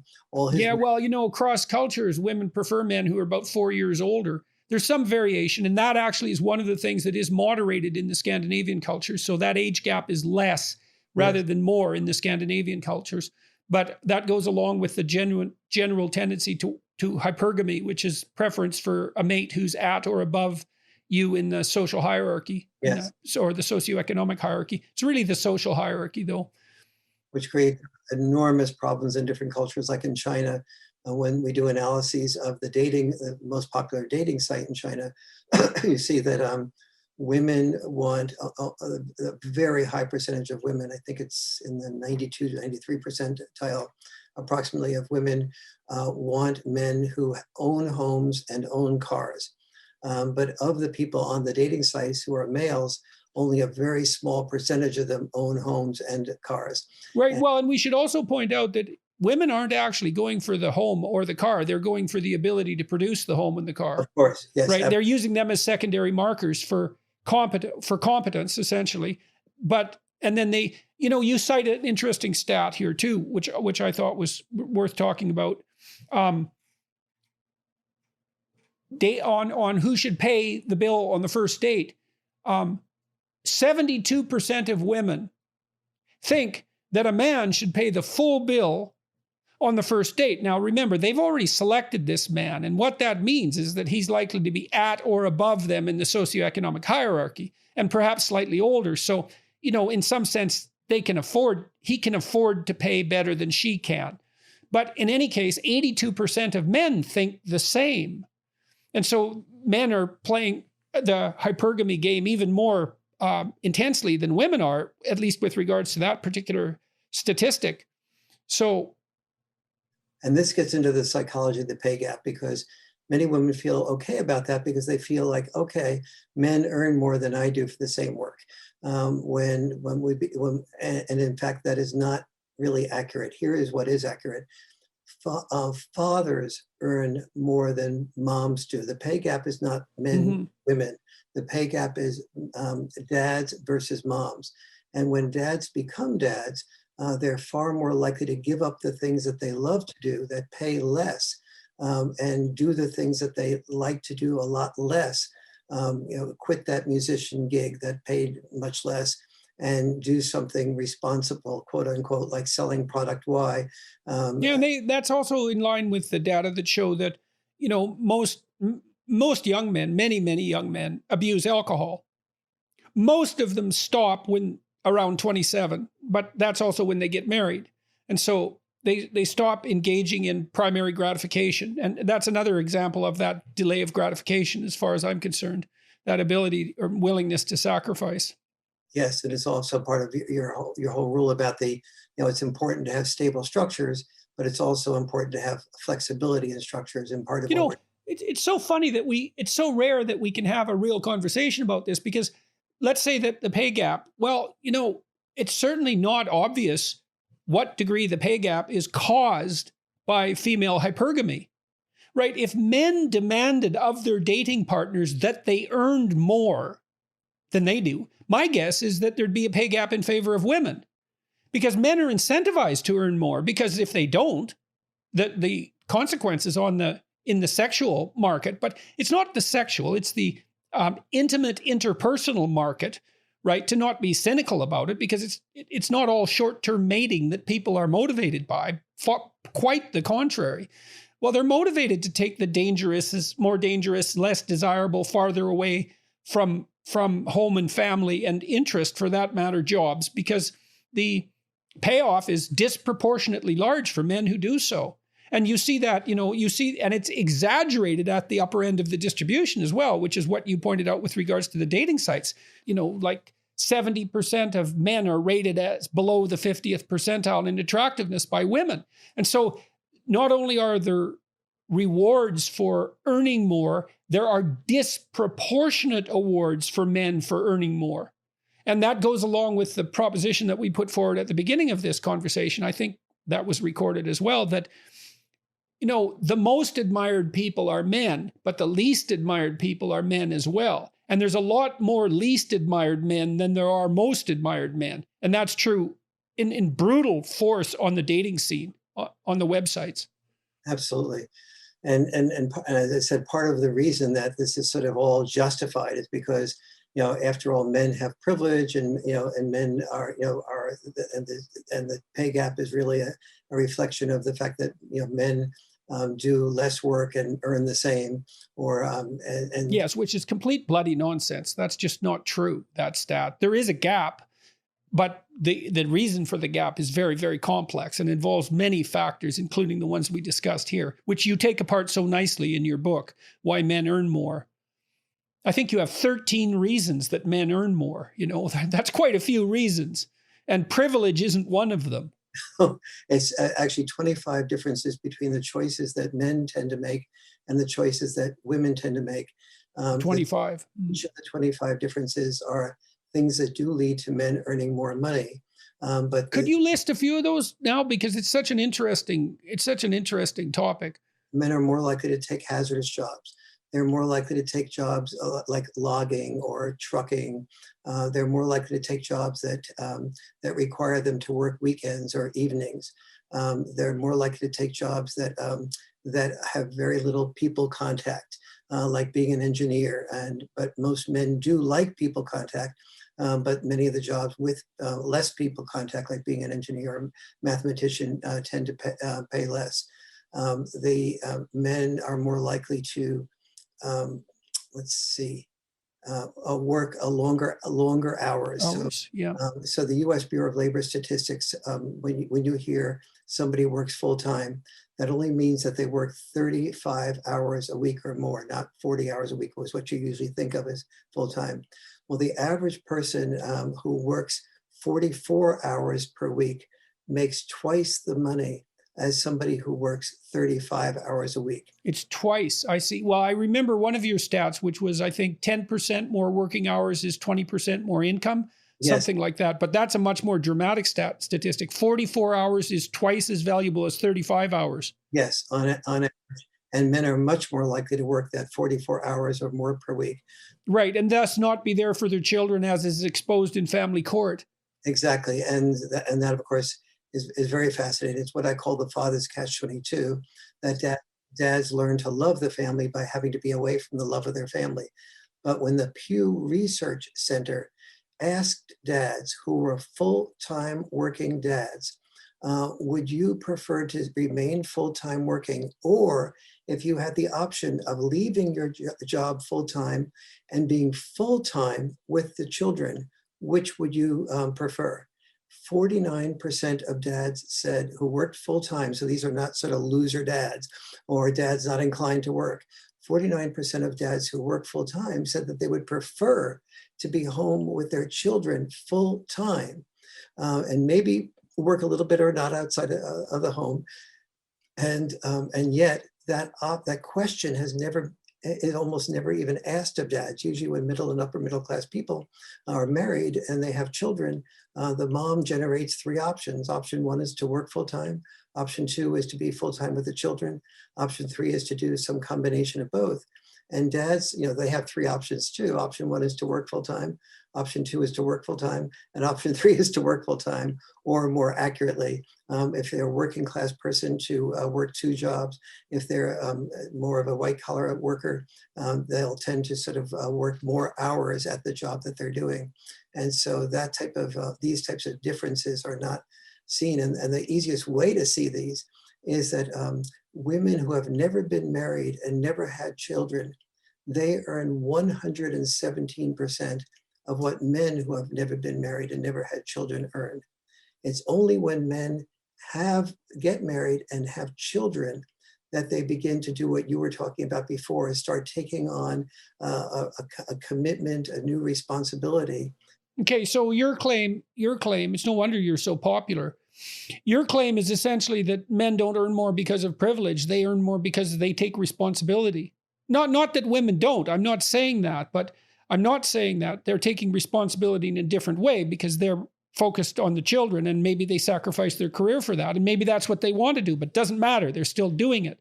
But the reason that men earn more is because they're earning more for the people they love. Even politically liberal people who normally believe in minimal sex roles, when it comes to the children being born, the mothers are much more likely to sort of, even if they're working full-time, remember we said full-time is 35 hours a week, they're much more likely to go from maybe working 45 hours a week before to doing a few things that are different. One is to working not only fewer hours, but finding a job that is closer to home so they can be more flexible. And we see this, the best way I think to understand the difference in the pay gap is to look at what happens with women who own their own businesses versus men who own their own businesses. So take two groups that are quite equal. They both have MBAs, and so they're committed obviously to work. The Rochester Institute of Technology studied both groups of men and women with both MBAs who owned their own business. Women earned only 49% of what men earned. And so the assumption when they started this was, wow, women who own their own business, that will, they don't have the discrimination of, the discriminating male bosses. And so therefore they'll be valued more. They'll probably earn as much or more than their male counterparts. And the answer was no. So the Rochester Institute of Technology then investigated that further. And they asked women and men, which is the most important values for you in owning your own business? 72% of the men said the most important value for me was greater income. Only 29% of women said it was greater income. The women wanted fulfillment. More time. They wanted time. They wanted flexibility. And they wanted safety also. Men were much less concerned about safety than women were, which is why all of your hazards. That's why Uber drivers make more when they're men, exactly. At least in part. Yeah. And higher risk tolerance. Yes, and I mean, and if let's say you don't have a college education, or even you've dropped out of high school, and so if you might get a job as a garbage collector. You have to get up early in the morning. It's dirty. It's hazardous, and yet a female who has an art degree, a master's degree in art, may earn less than that garbage collector.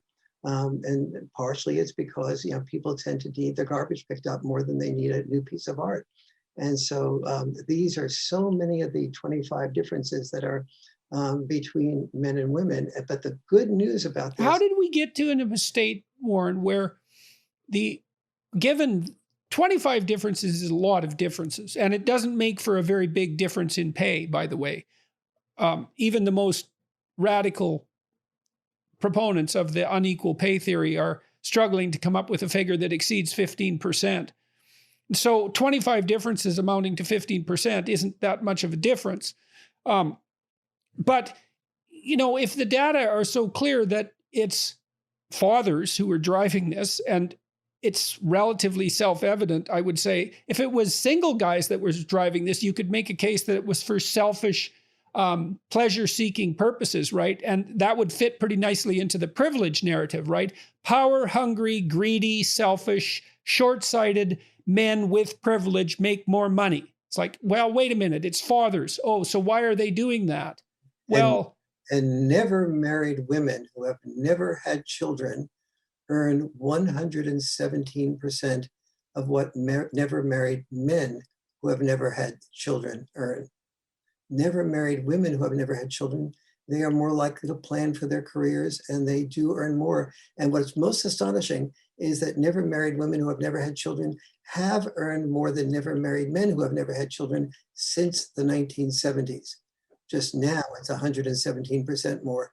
And so exactly what you said is true. It is not never married women who have never had children. They tend to focus on their careers, whereas never married men who have never had children, they're much more likely to be able to do something like music or art. And gay men historically have often been very successful in art because they've been usually never married men who have never had children, and they've been able to afford to do things that were less likely and dependable to produce money. Oh, I've never heard that explanation before. That's quite an explanation. So let's delve into that a little bit more deeply, the time and money issue. So when women rank order their preferences, when they have options, so these are the middle class, upper middle class women you talked about, they're going to go for more time. And I presume that they want more time to spend that with their kids. That's been my observation. That's the number one thing. If they okay. They also, and then men are making more money instead, but it's fathers that are making more money. So they're making more money for what reason? Is it like, exactly, is it for their kids? Is it for their wife and kids? Is it so that their wife maintains her attraction to the man? Because that's a big issue that no one ever talks about, right? I mean, within marriages, I've seen this many times. Within marriages, if the male takes a status hit, he also takes a attractiveness hit, and it's a severe hit. I've seen this many, many times, and no one will ever talk about it, but it's definitely the case. Here's the best way to understand that, Bridge. The man takes a status hit. He starts losing respect for himself. His wife starts losing a little bit of respect for him, wondering whether or not that this is going to result in a job down the line, or whether some promise or belief that he has is going to manifest. Yeah, if she's really the man she thought he was. He feels that less respect. And a woman, and I think every woman will agree with this, it's almost impossible for a woman to love a man she doesn't respect. And there's I think it's that the opposite is true too, but maybe the grounds for respect differ. The grounds for respect differ, yeah. And also a man, there's more flexibility with a man on the respect issue. There may not be more flexibility in terms of first falling in love. On the beauty issue, women have their burden that they have to live up to as well. But on the respect issue, it's very challenging for if a woman begins to lose respect, she begins to lose love, and men sense this. And therefore, they oftentimes brag or boast or overstate their potential in order to be able to make themselves attractive. And we see this in so many levels. On the Lois Lane level, Lois Lane, she had no interest in Clark Kent, but she fell in love with Superman. And once she fell in love with Superman, she wanted Superman to be able to cry and express emotions. But the man who did cry and express emotions and feelings and sensitive, Clark Kent, she has zero interest in. Women are oftentimes say, I'm opposed to war. But look at she's much more likely to fall in love with the officer and a gentleman than she is the private and the pacifist. We talk about this even in high school. Most everybody's gone to high school, and most high schools have football games, and the women are the cheerleaders to go 1st and 10, do it again for the guy that scores the touchdown, or either by throwing the pass or catching the pass. And if the guy feels like it's too dangerous for him to play football and he leaves the football team, it's very rare that the cheerleader says, I noticed how good your listening skills were when you were in the huddle, and how warm and tender you are. I want to continue cheering for you. No, she tends to cheer for his replaceable part. Another number 7, risking his life with a concussion or a spinal cord injury. This is non-trivial behavior. I mean, because you look at the football team, I've been writing about that recently. The football example is particularly interesting, especially because it's such a trope especially in American popular culture. Everybody knows the story, right?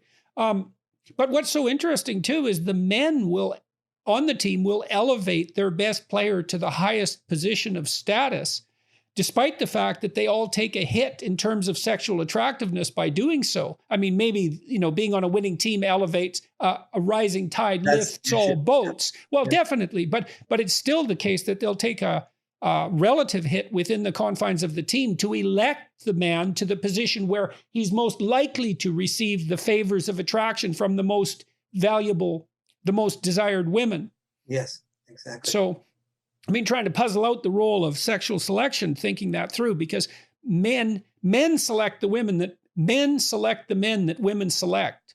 Absolutely. It's very, very interesting to watch that happen.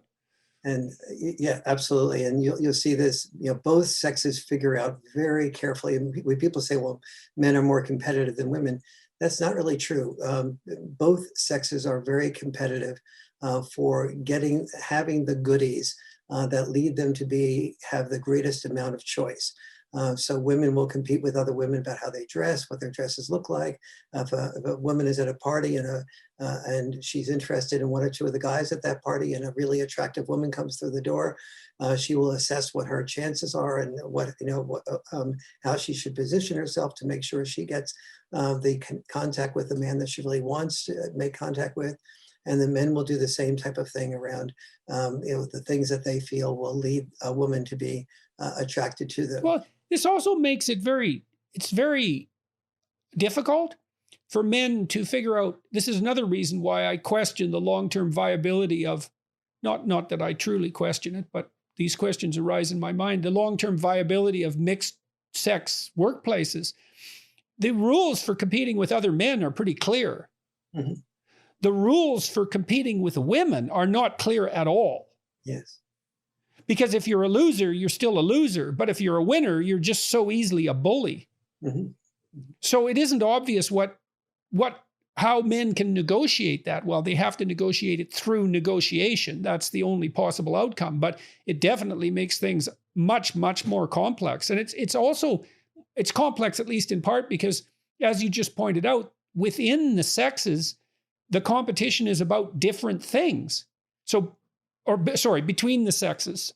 No, within the sexes, the competition is about different things. So when a woman competes with with a man for status, she's competing for male status, not female status.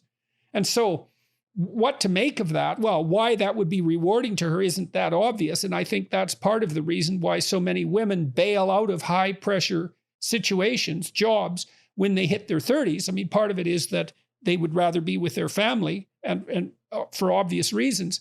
But the other unspoken elephant in the room is always, well, why would it be particularly rewarding for a woman to attain status in a masculine hierarchy?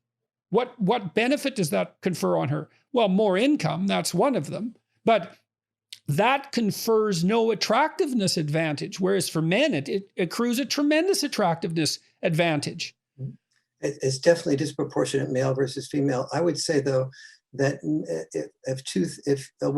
if a man has a choice between two women and they're both equally attractive and their personalities are pretty much the same, etc., and one is more successful than the other, the man is likely to be more attracted to the more successful woman, but he's also likely to be afraid of rejection by that more successful woman. Yes, definitely. He will feel that more successful woman will have more options. She will have more options. She will have more options. And she'll have higher demands as well, because she's going to want to mate. That's the real issue. That's where the rejection issue comes in. It's not even necessarily that she has more options. It's that because she's more successful, her criteria for what constitutes acceptable are going to be elevated. They may even be elevated to the point of impossibility for her.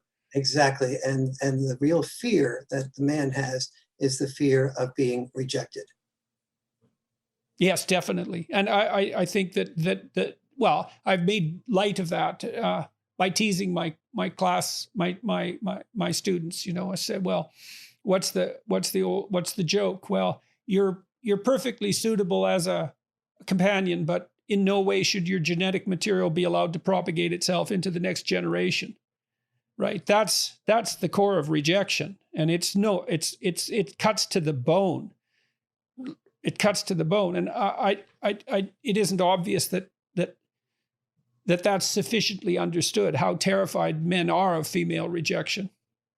Well, that's part of the turning to pornography, I would say, and the advantage of dating sites like Tinder, because the rejection is taken out of the game essentially, or it's hidden, masked. Tinder is a revolutionary technology because it alters the reward and punishment structure in dating. I mean, it's incendiary and named properly. Pornography is basically access to a variety of attractive women without fear of rejection at a price you can afford. And right, and with the commensurate responsibility. None, exactly. Except to yourself, right? But that's easily foregone in the moment. And the challenge of it is that the more, so boys who are usually doing less, young men who are doing less well in school, who are not the football players that are getting the 15 different women coming up to them and risking rejection, who are not the student body presidents, who are not standing out in one way or the other, who are not getting great grades, not part of the honor society, et cetera. The non-standout men, the ones that are oftentimes dad deprived, that have minimal post-bone gratification and so on, and they tend to do badly in school or drop out of school. those boys feel like losers, and they know that women tend to not date losers; they tend to date winners, and they end up in the unemployed. And what women are looking for and much more likely to be in their families, live with their families, 66% more likely. Oh, yes, that's another statistic. Young men between 25 and 31 are 66% more likely than young women to be living with their parents. Yes. And more young men are living with a parent than with a partner.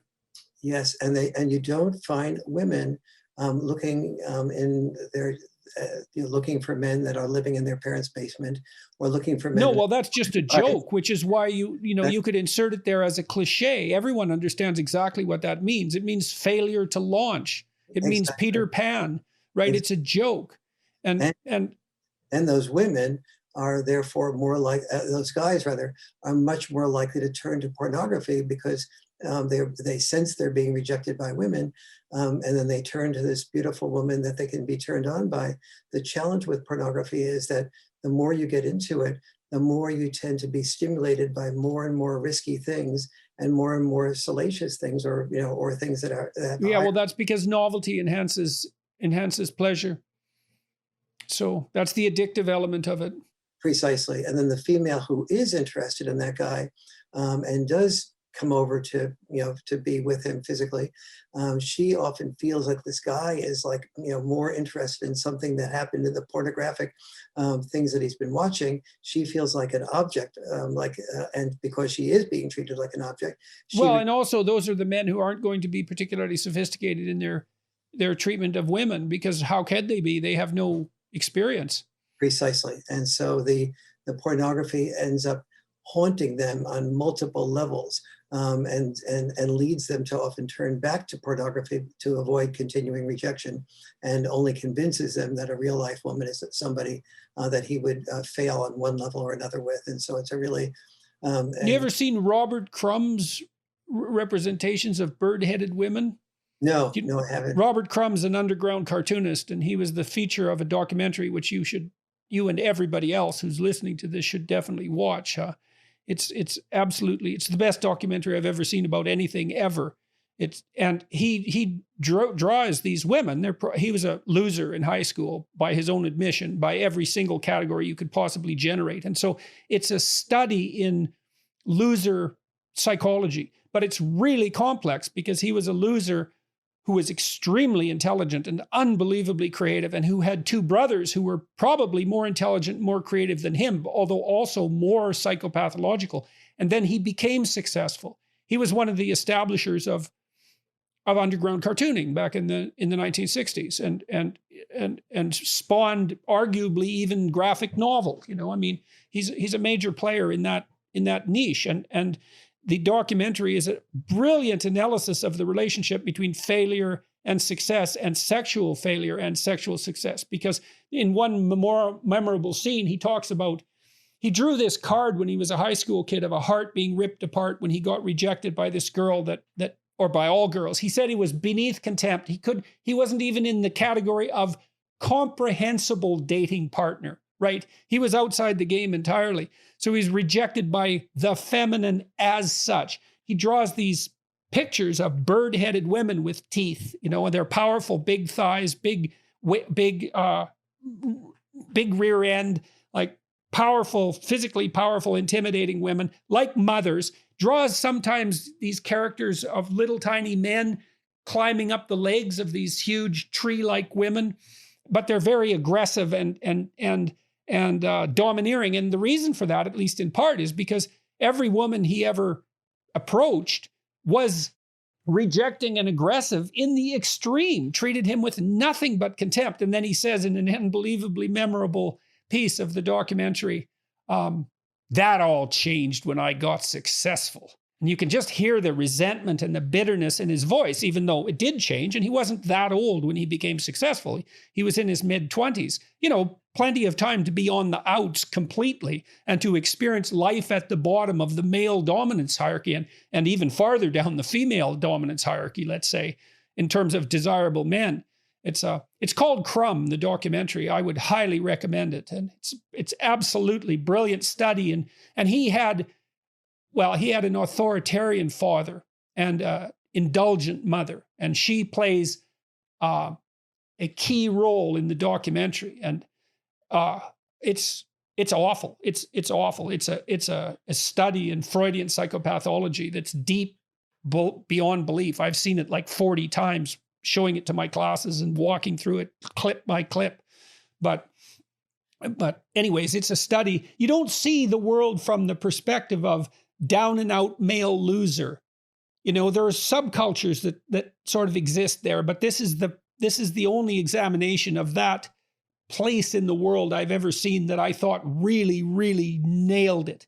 The documentarist was a friend of the family, so and Charles' brothers, one of them ended up a sexual offender who lived on the streets of San Francisco, and the other committed suicide by drinking furniture polish when he was like 55, after being bullied terribly in high school and living in his mother's basement, essentially, for his entire life. Ugh, awful, awful. But, you know, you watch the documentary, it's not like people really, you generate some compassion for the people in the documentary and what they've gone through. But I wouldn't say that compassion is what's primarily elicited by the documentary. And that goes back to this discussion we had right at the beginning about, you know, what kind of empathy we have for the men who aren't making it. And the answer seems to be very, very little. Let's go to social policy with that. We might ask, okay, in light of this, what do we do? And I would say this is what I've recommended. I've recommended to young men that that these are the facts on the ground and they're not going to change. And that if you're being rejected chronically by women, or if you're terrified out of your mind about that, and perhaps rightly so, you should take a good hard look at yourself and see what it is that you have to offer. And so, like, are you as educated as you could be? Are you working? You know, are you looking for a job at least? Are you trying to get out of your parents' house? Are you taking the steps necessary to become gainfully employed, productive, generous, and attractive? And, you know, that tangles us back up with something we also talked about in the beginning, which is the criticisms that have been directed my way by men, which is, well, you're asking men to live up to a stereotype that essentially undermines and devalues the vast majority of them. You're part of the problem, not part of the solution. And your emphasis on responsible marriage, given the state of current family law, is nothing short of reprehensible. And so, you know, my approach is do what you can at the individual level to put yourself in the game. But there's much more to the story than that. Absolutely. This is really complex because the good news is there's a lot you can do to choose a woman who is the right woman. And so, for example, looking at when you both go out to dinner, is she open to paying? If she isn't paying, does she cook a dinner for you the next time around? How does she treat the waiter? Somebody that can't do her any good. Ask her about her former relationships, how they broke up, and who was at fault. Is there any accountability and responsibility on her part? Of course, ask these same questions of yourself as well, especially about former relationships and how they broke up. And so that's so choosing the right woman is probably. And so, what are you looking for there? You're looking for generosity. You're looking for kindness down the hierarchy, right? So that's how does she treat people who are social inferiors, so to speak, at least in that context, like waiters. And then with regards to previous relationships, is she capable of some self-analysis, or is it always the guy's fault? That reminds me of that Atlantic Monthly article, one of them.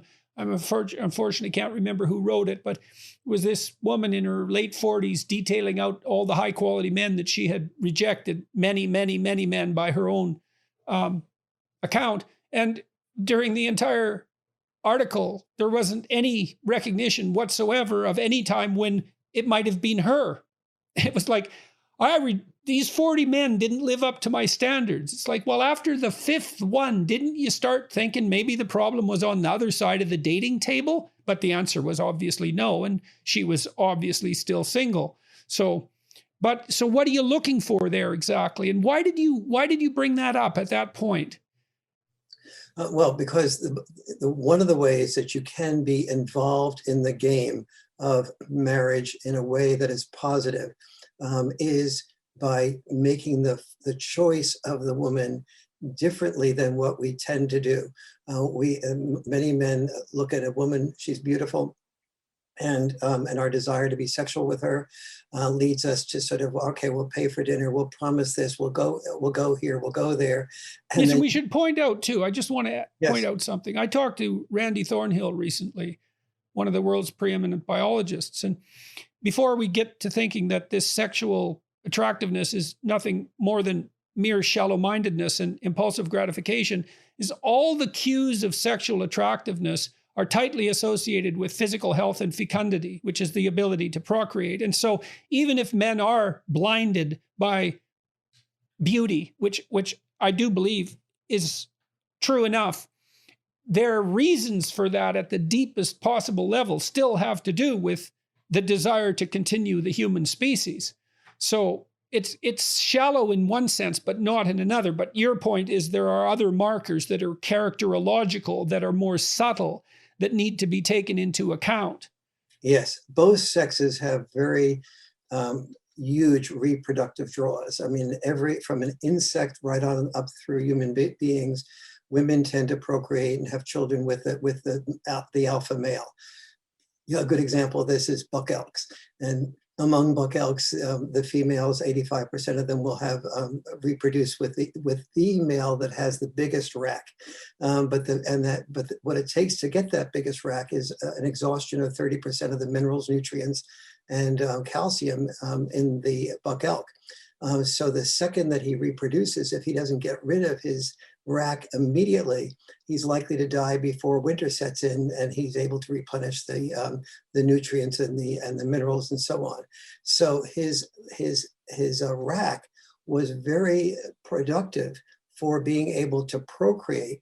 It was very productive for being able to attract the female, but it was also his weakness and that's very symbolic of men, that men's weakness is our facade of strength, because it was strength because we could use that rack, or not me, but the buck elks could use that rack to get rid of other predators or people that the female didn't want, to protect the female when she was creating the child and so on. But he was also being used for being part of the next generation's benefit of producing the next generation's machine. And as you said, once we have children, we really live for the next generation. And so now then the next question becomes, as humans, do we want to create more options for ourselves?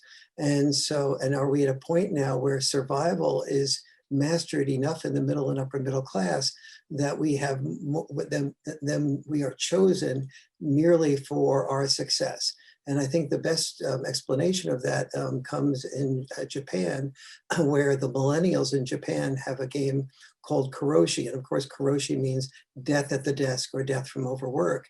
And the game, each person has a little karoshi figure, and they compete to get to the top of the ladder. It might be the political ladder, it might be the economic ladder, it might be the religious ladder. And as they compete to get to the top of the ladder, the one who gets to the top of the ladder first commits suicide. Not in real life, but in the game.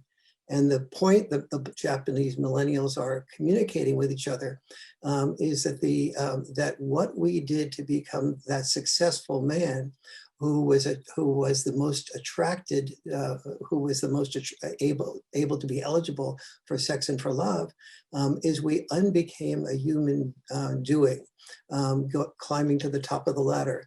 We unbecame a human being. We didn't even think of ourselves as a human being. That's why we're committing suicide. We have just by competing to be at the top of the ladder, we've worried about what position we wanted, working more hours, pleasing the boss, pleasing the corporation, not selling something we wanted or doing something we wanted. And we never even considered ourselves as a human being. And so now we Japanese millennials are going to start looking at the loss of ourselves as human doings, the loss of ourselves rather as human beings. And that is, and that's the, in my opinion, the where we need to consider going. That as we have children, there's this balancing act of of helping our children see the value of being that artist, that painter, that's doing what you love to do, combined with, is it creating enough income to be responsible to your family to do that? And yes, it will lose you some women, but if you're developing emotional skills and emotional intelligence, that may not attract as many women as the football player that risks his life and spinal cord injury, but it may attract the type of woman you want. And for me, between marriages, when I would go out with women, they would, I would share with them what I did, but part of that was sort of redefining equality for them. And it was not offering to pay for the bill, the whole bill on the first date. It was talking to them about the options, like I can pay on the first date and maybe you can do something like cook dinner for me on the second date type of thing. But I'll tell you, many, many times I feared, not many times I feared, I know a few times that I said something like that, that I knew that there was going to be no sex that evening, whereas otherwise it probably would have been. And so, it's a risk that you take inside of yourself. But for me, what I wanted to select for was a woman who wanted me more for who I was and less for what status I had or what predictable status I had. So, well, what do you think? What do you think about the advice that I've advice? I don't really think I give advice exactly. I'm trying to explore ideas, and that exploration has certain consequences. But certainly, I do, and as is my role as a psychologist, I do, encourage the people who are reading me to do what they can with what they have to the best of their ability. And I don't see that we have a truly viable alternative to essentially classic sex roles. I know they're under pressure for all sorts of different reasons, including the ones that you've outlined, but in some sense, it's the only game in town.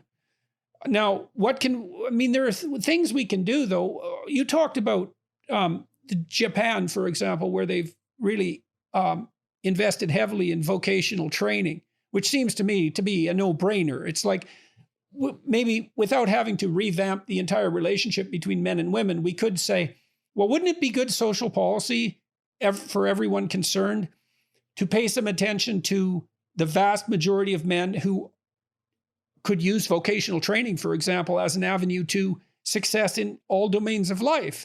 And why are we so unable to do that when the Japanese can do it? Yes, and we really are. There are so many things like that we can do. I mean, schools, for example, we could have one of the things I've suggested to the White House, both under the Trump administration and also under the Biden administration, is starting a male teacher corps. In which men are trained to be teachers, particularly in dad-deprived areas, school districts, and they get free scholarships. They get full scholarships for college, but yet in exchange for that full scholarship for college, they have to serve 3 or 4 years as a teacher in a school district that has few male teachers. Another thing I've suggested to both. And so you think I'm thinking of objections to that selection on the basis of gender, let's say, which I'm, pretty much temperamentally opposed to, but in some sense. But this is a data-driven suggestion. The data suggests that there are areas so it's differentiated. It's not ideologically driven. It's a differentiated solution. There's data indicating that the provision of male role models in places that are deprived of those, the addition of male role models in the domains that are deprived of those would be of benefit to everyone concerned. And so that's a targeted social policy. Yes. It's not an ideological statement. Precisely. And in fact, it's even more complex than that. The way that I've suggested it is that you don't just get males like me. I consider myself more of a nurturer, connector male. You also get more traditional males, so that no matter who your son is, if you've grown up in a home without a male role model in the home, without a biological father, particularly in the home, that your son, no matter what he's prone toward, what his unique self is, that he's able to go to To school find a and role model. find a role model that is not just another nurturer connector male, but a construction worker or a man that's retired from a more of a profession that was more traditional, like a logger or whatever, firefighter, and that your son is able to see that possibility, and then also the nurturer connector male as a possibility, and so that those things be offered. Another suggestion that I think is by far the most important one that I made to both administrations is the importance of creating a father warrior program, WARR, and because historically speaking, as you read in the Boy Crisis book about the purpose void that men have, by no longer being as needed as soldiers and no longer being as needed as full-time breadwinners, that the male have the option of seeing himself as possibly involved in some. And I lost where I was going with that. You were talking about the male warrior idea and the need for purpose and the social policy associated with that. Yes, and so what I've suggested to both White Houses is the importance of creating a father warrior program where we're saying we need young men to be fully involved, learn all the traits of being a responsible, emotionally connected father. We need women to value this in men as well.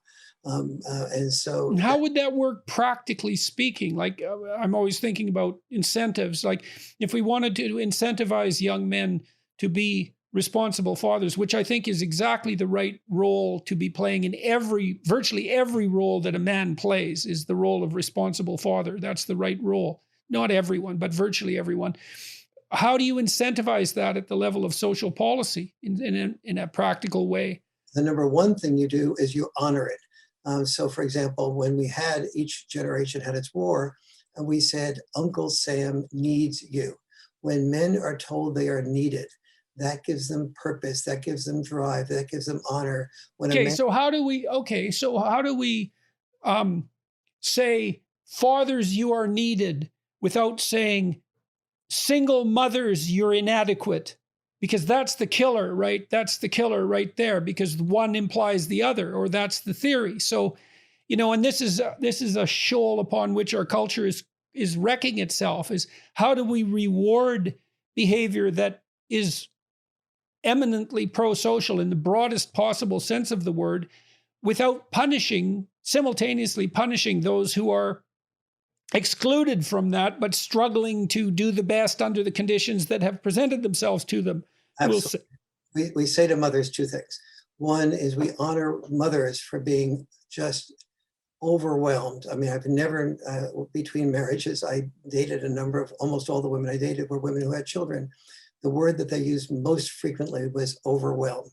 And so many of the mothers, I tended to date very bright women, and so they often felt caught between they could do better in work, they could go further, they could go farther. They weren't up to their full level, and they could do better as mothers. They felt guilty as mothers that they didn't have enough time for their work, and they didn't have enough time to. Yes, guilt all the time. Whatever they're doing is inadequate. Exactly. Because they're not spending enough time with their kids and they're not spending enough time on their work. And both of those are true in some sense. Absolutely. And when they would say, I want to spend more time with you, but I'm caught between my work, the children, right, and my love interest. And so the larger social message that needs to come out to men is, men, women need your help. Women we must not leave women to feel like they have. So is it women or mothers? Mothers, I'm sorry. No, it's okay. I mean, it's important to get it right? I mean, absolutely. Women, you might not need men's help. Mothers, you do. And so do your children. Right, exactly. So that when you focus on mothers being overwhelmed, every mother hears that. When you say to a mother, when a mother hears, We're now going to be emphasizing the importance of dads getting in there to balance the picture with you, to help you out, to not have you have the entire burden. Mothers do hear that in a positive way. If you are simultaneously saying, which I think is 100% true, that you've been overwhelmed, and we respect and honor the fact that you've taken so much responsibility, but it is not helpful for you to be pulled in so many directions. It is not helpful for the children. It's not optimal for the children. It's not optimal for the children, and it's not helpful for the dad, because the dad is experiencing a purpose void, feeling not needed and unwanted. And men with purpose voids tend to look for a purpose. Yes, tend to look for a purpose, and or look for be negative sometimes in their purpose. And definitely. We need to help mothers and fathers in the whole country understand.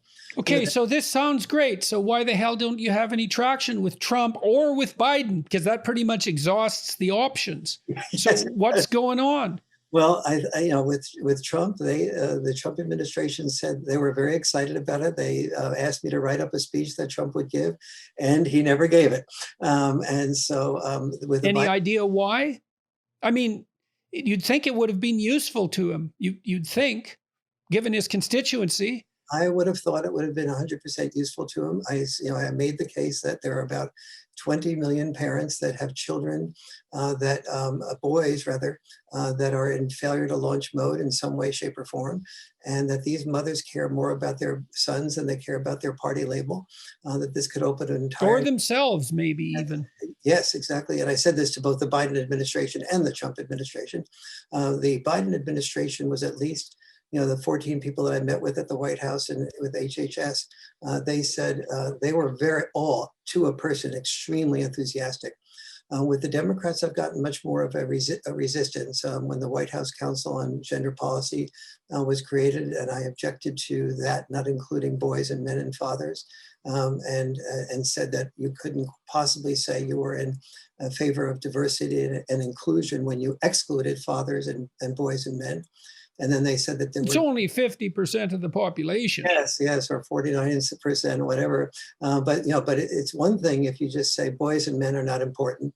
It's another thing to say I'm in favor of diversity and inclusion, and then to say that the second mission of the Gender Policy Council is to have racial justice, and not understand that racial justice that the single biggest group of people who are having challenges in the culture are Black males. And if you go to a homeless city, which is a prime example of the intersectionality that's being touted as crucial to the development of our entire culture.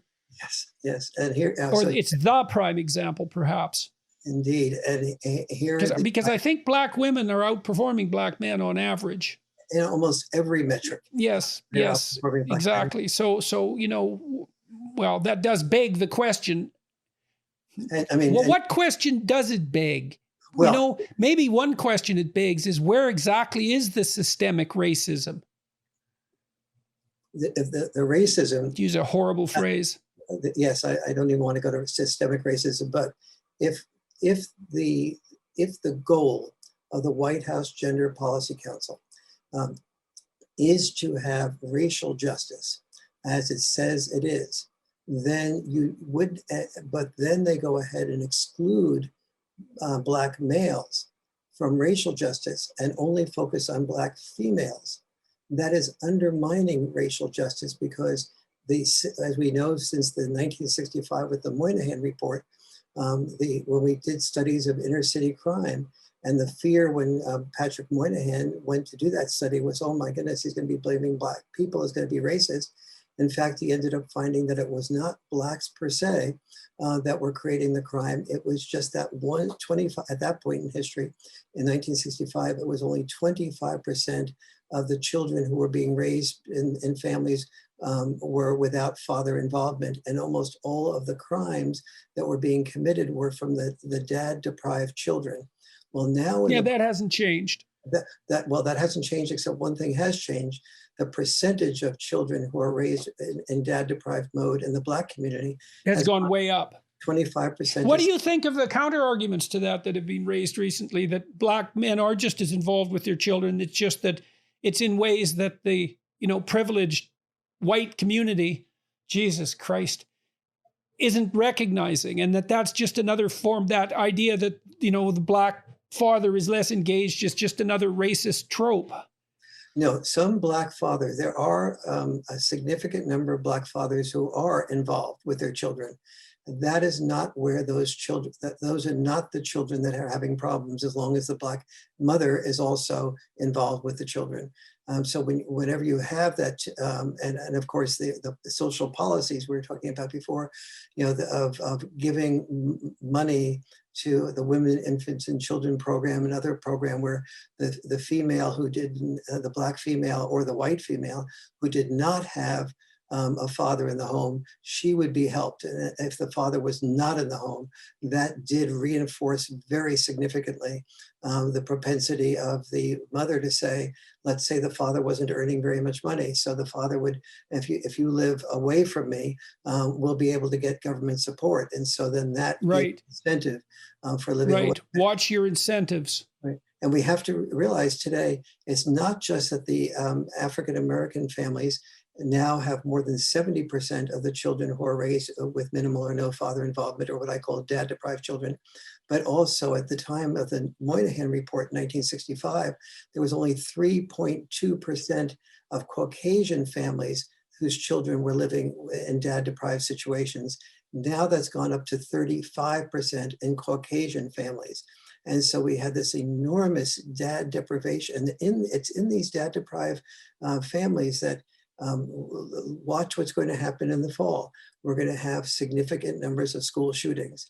And one of the things that we see with school shooters in the 21st century, every school shooter who shot 10 or more people, killed 10 or more people, every one of them was dad deprived. When you look at the prison population, it's 93% male, and the great majority of those males are dad deprived males. I think I've never experienced something that was more touching for me than when I ran for governor and I spoke of California, and I spoke around at a few prison populations, and I talked to these prison populations, almost all male. The first question I would ask is, how many of you had an involved father? And about 3 or 4% of the hands of the prison population would go up. And then I would talk to them about all the things that dads do that are different from what moms tend to do, like the teasing, like the postponed gratification, like the roughhousing, and what the psychological value of those were for the children's growth and development. And I had these guys with tattoos and muscles that I'll never have, coming up to me and saying, crying and saying, I never realized I was worth anything. I thought I was better off probably in prison because I was the worthless person in the family. And suddenly, for the first time, I'm feeling like I want to get out of prison to help my children not have the problems that I had and not go and not make the mistakes that I made. And so there's this enormous desire on the part of men to know that they're valuable as fathers. My sense as a clinical psychologist has always been that a kid has to have one role model sometime in their life to make it. They have to have someone to mimic, or they can't make it. Now, you can get that a variety of ways. I remember reading Angela's Ashes. It's a great book by Frank McCourt, and his dad was a recalcitrant alcoholic who drank the family's livelihood and health away. It was awful. But he kind of separated his dad into good dad, and bad dad was drunk evening dad, and good dad was sober morning dad. And he got his mimicry from good, sober morning dad, so you can pick it up in bits and pieces from different places. But even if you have an intact nervous system, and you're not suffering from burdens right at the point of your birth, from deprivation that began before you were even around, you need to have at least one model in your life that shows you what the good version of you could be, because otherwise, how the hell do you know what it is? And it needs to be embodied, right? So you can see it play itself out. So then you can play with it. Yes, absolutely. Let me, to that effect, let me address the females in the audience here listening to this that are single moms. and what can you do? So the number one thing that you can do is take a look at the differences between dad style parenting and mom style parenting, because oftentimes the things that dads do look like they're not caring about the children. The things like teasing, the things like roughhousing, the things that letting the children take risks, like climbing the trees, like we talked about. They all seem like the tough love decisions are often seen. You see the toughness without the love very frequently, and so take a very careful look at that. Make sure that if you still have the dad at all around or available, that you get into family dinner night discussions where everybody learns how to listen to everybody else's perspective in the family, learn how to do a negotiating of that checks and balance parenting. But if it's absolutely impossible to get the biological father involved, and I'm afraid that the biological father, children do better with the biological father than they do with the stepfather, mostly for the step parent elevates risk for abuse by 100-fold, if I remember correctly. It's a very stepfathers almost always are never allowed to be more than advisors. If you do have a stepfather, work on that issue that I talk about in the Boy Crisis book on how to engage the stepfather as a real equal, assuming that he's a responsible and loving man. But if all those things fail, make sure you get your child at the age appropriate time into Cub Scouts. Children involved in Cub Scouts for 2 or more years have a very significant increase in character development over children that are involved in Cub Scouts minimally or not at all.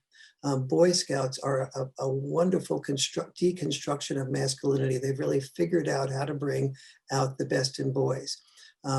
Faith-based communities. Children who are in faith-based communities, make sure your faith-based leader gets your son involved with other, in small groups, with other boys his age, and make sure he encourages your son to be, and all the boys in the group to talk about their feelings and their fears, so that they can see that they're not alone in those feelings and fears. Make sure your children are involved in what I call the liberal arts of sports. By the liberal arts of sports, I mean team sports, also pickup team sports, and also sports where you have to develop your own skills. You're part of a team, like in gymnastics or in tennis, but you're not interacting with the team all the time. Each of those things will develop in your son different types of skill sets.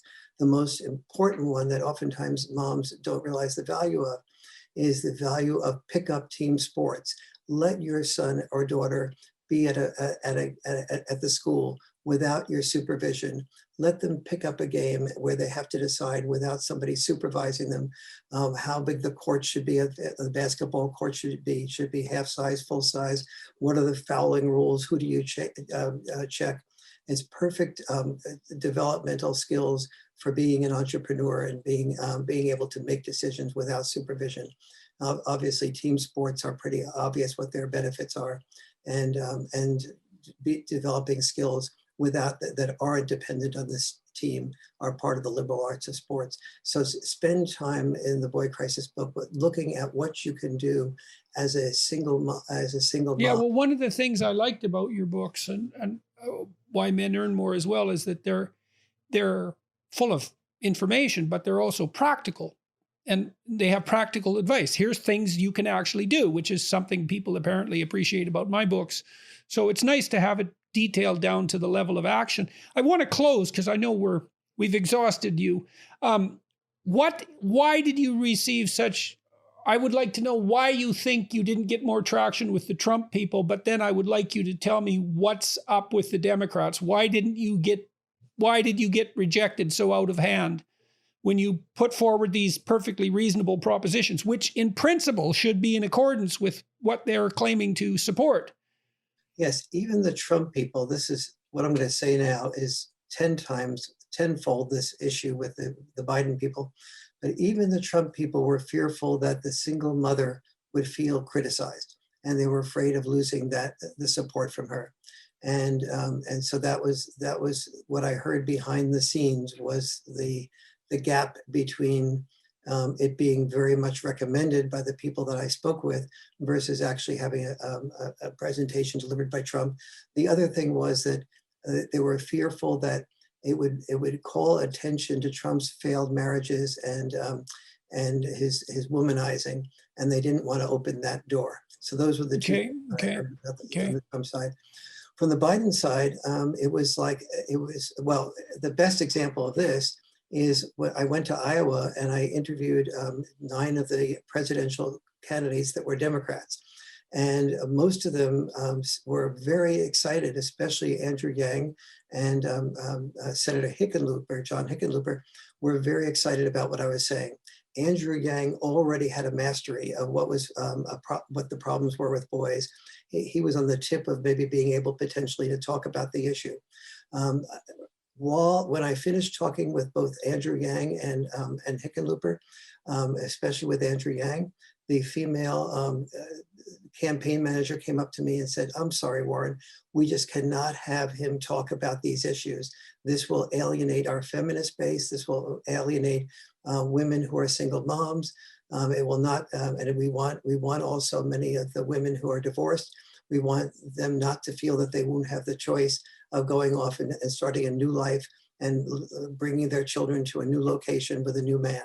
And so we are afraid of losing those two. Yes, well, and to hell with the old man. Yes.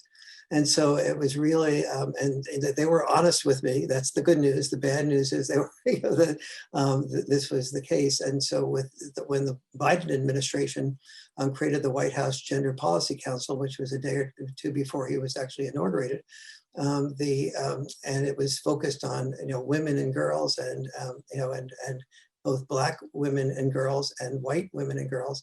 I protested and talked with Jen Klein, who's the co-chair, about this many times. And her only answer over and over again was, "Warren, President Biden cares about men and boys. Warren, President Biden cares about the fathers."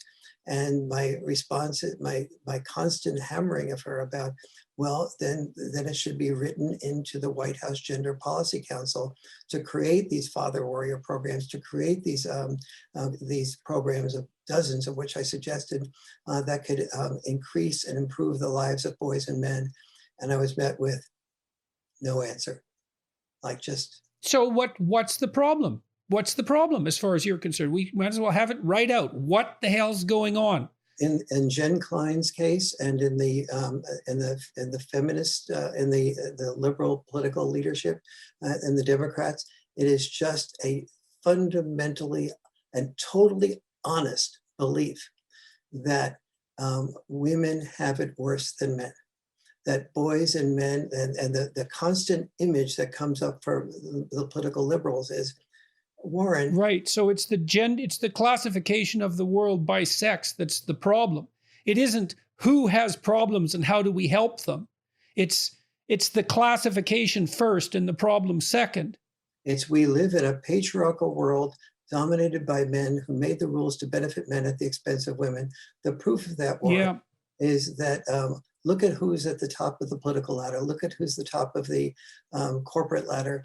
Look at who's the top of even the religious ladder. Right. So it's right back to where we started, which is identify that tiny minority of men who are hyper successful, generalize that to the masculine universe at large, and to hell with those that are in the middle or the bottom, which is, so what is that, hypergamy in female politics? Is it the same thing? And it is not the realization that the men at the top are often at the top. They're earning that more money, not because they feel more fulfilled or this is their choice. They felt obligated to earn money that somebody else spent while they died sooner. Right. So it's not even true for the people who have the privilege, much less true for men anywhere else on the hierarchy. Correct. And when I say to them things like, it isn't male privilege. Do you consider it male privilege for every generation during their war to train the boys and the men to be the ones that died in war so that you could be protected and saved? And it's just like closed mouth. What about the legislation? That's become a real issue in Korea. Yes. In South Korea. Actually, I didn't know that. Yes. Yes, there are no shortage of men who are not thrilled about the fact that they are conscripted for 2 years and the women aren't. Now, my sense is, well, the women pay their dues in childbirth and pregnancy, and, but nonetheless, it's an issue, and it's producing no shortage of resentment and friction among young Koreans. And here in the United States, it's still the law, which is probably the most unconstitutional law that most violates the 14th Amendment's equal protection laws. It is still the law in the United States that your son who's 18 must register for the draft. If he doesn't, could be fined $250,000. He can be put in prison for a year or two.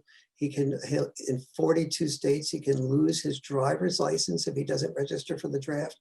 And there's a whole series of he can never go to a school that gets federal money, which is virtually every school, including private schools. This is all the punishment that men have, your son has if he's 18 and doesn't register for the draft. The punishment for females is zero because they don't have to register for the draft. They have the option to join. So what do you think of that, Warren? Like the old-fashioned patriarchal part of me thinks, I think two ways at the same time, unfortunately about that. I think,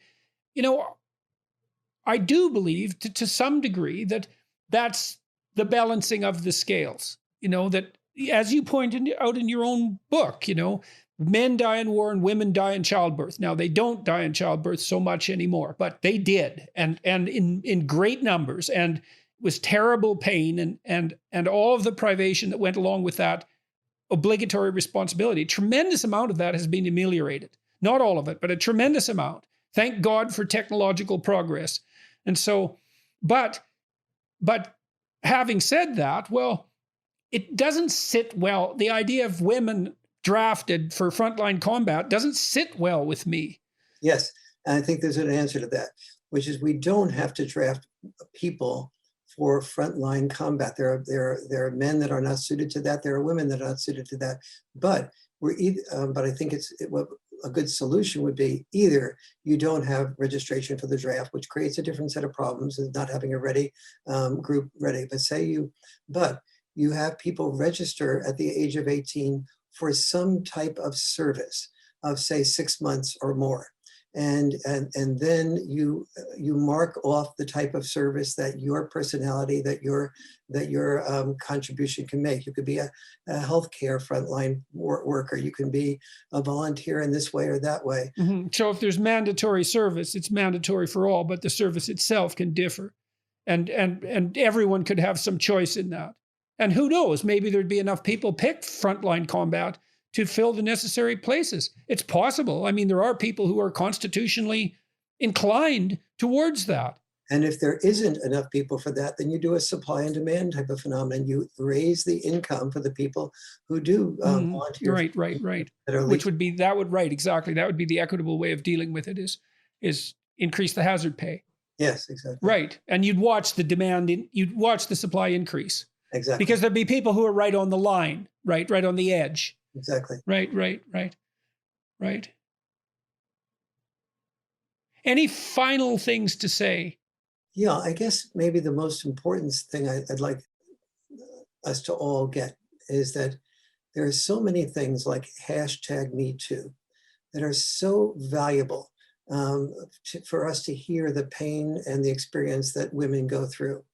But #MeToo as a monologue is a disaster because it needs to be a dialogue. Yeah, just like it needs to be a dialogue between men and women in a family. Exactly. We need to hear that men have pain, men have all these the 50 plus developmental challenges that I talk about, that men feel lonely, isolated, why men suffer more, because one thing we need to do it just for compassion.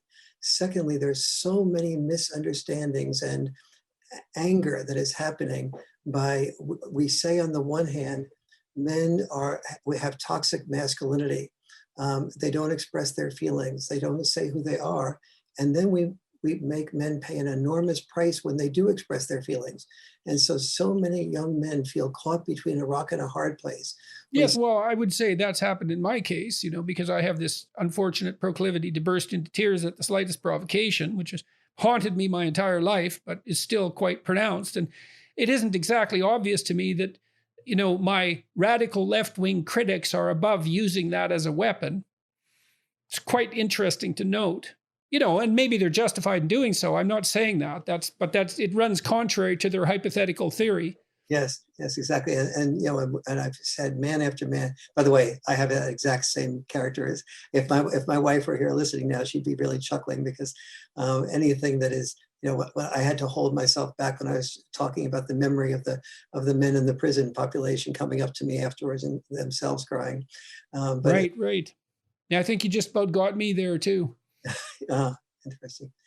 The hashtag #MeTooDialogue is so important, not just for empathy, but also because to eradicate the toxic part of masculinity that keeps feelings all to oneself. Because when you do that, you end up having a volcano build inside of you, and it comes out as the anger, it comes out as distance, it comes out as drinking, it comes out in destructive behavior, and it also comes out in things like school shootings, mass shootings, committing crimes. And so both to protect ourselves from the mass shootings, from the ISIS recruits, almost all of whom are dad-deprived males and females, and also out of the... And is there data on that, Warren, with regards to recruitment for...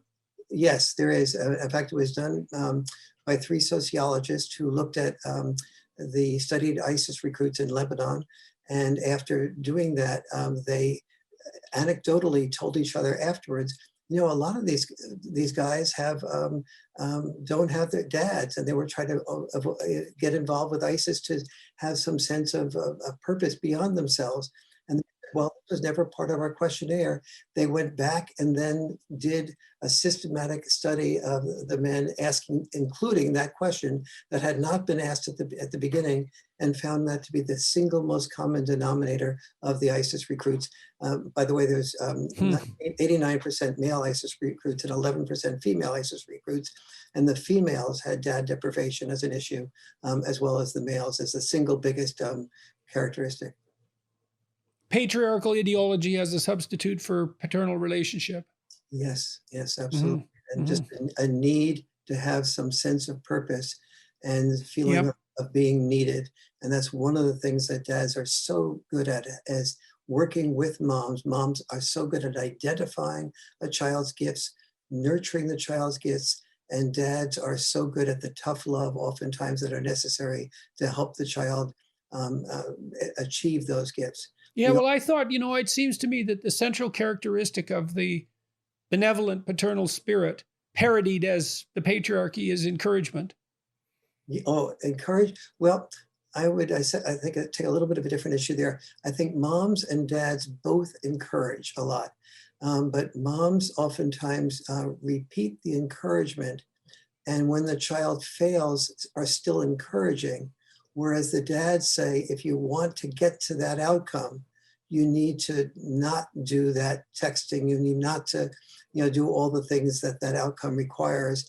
And they tend to sort of enforce those boundaries and hold the child accountable to a greater degree. Does that make sense?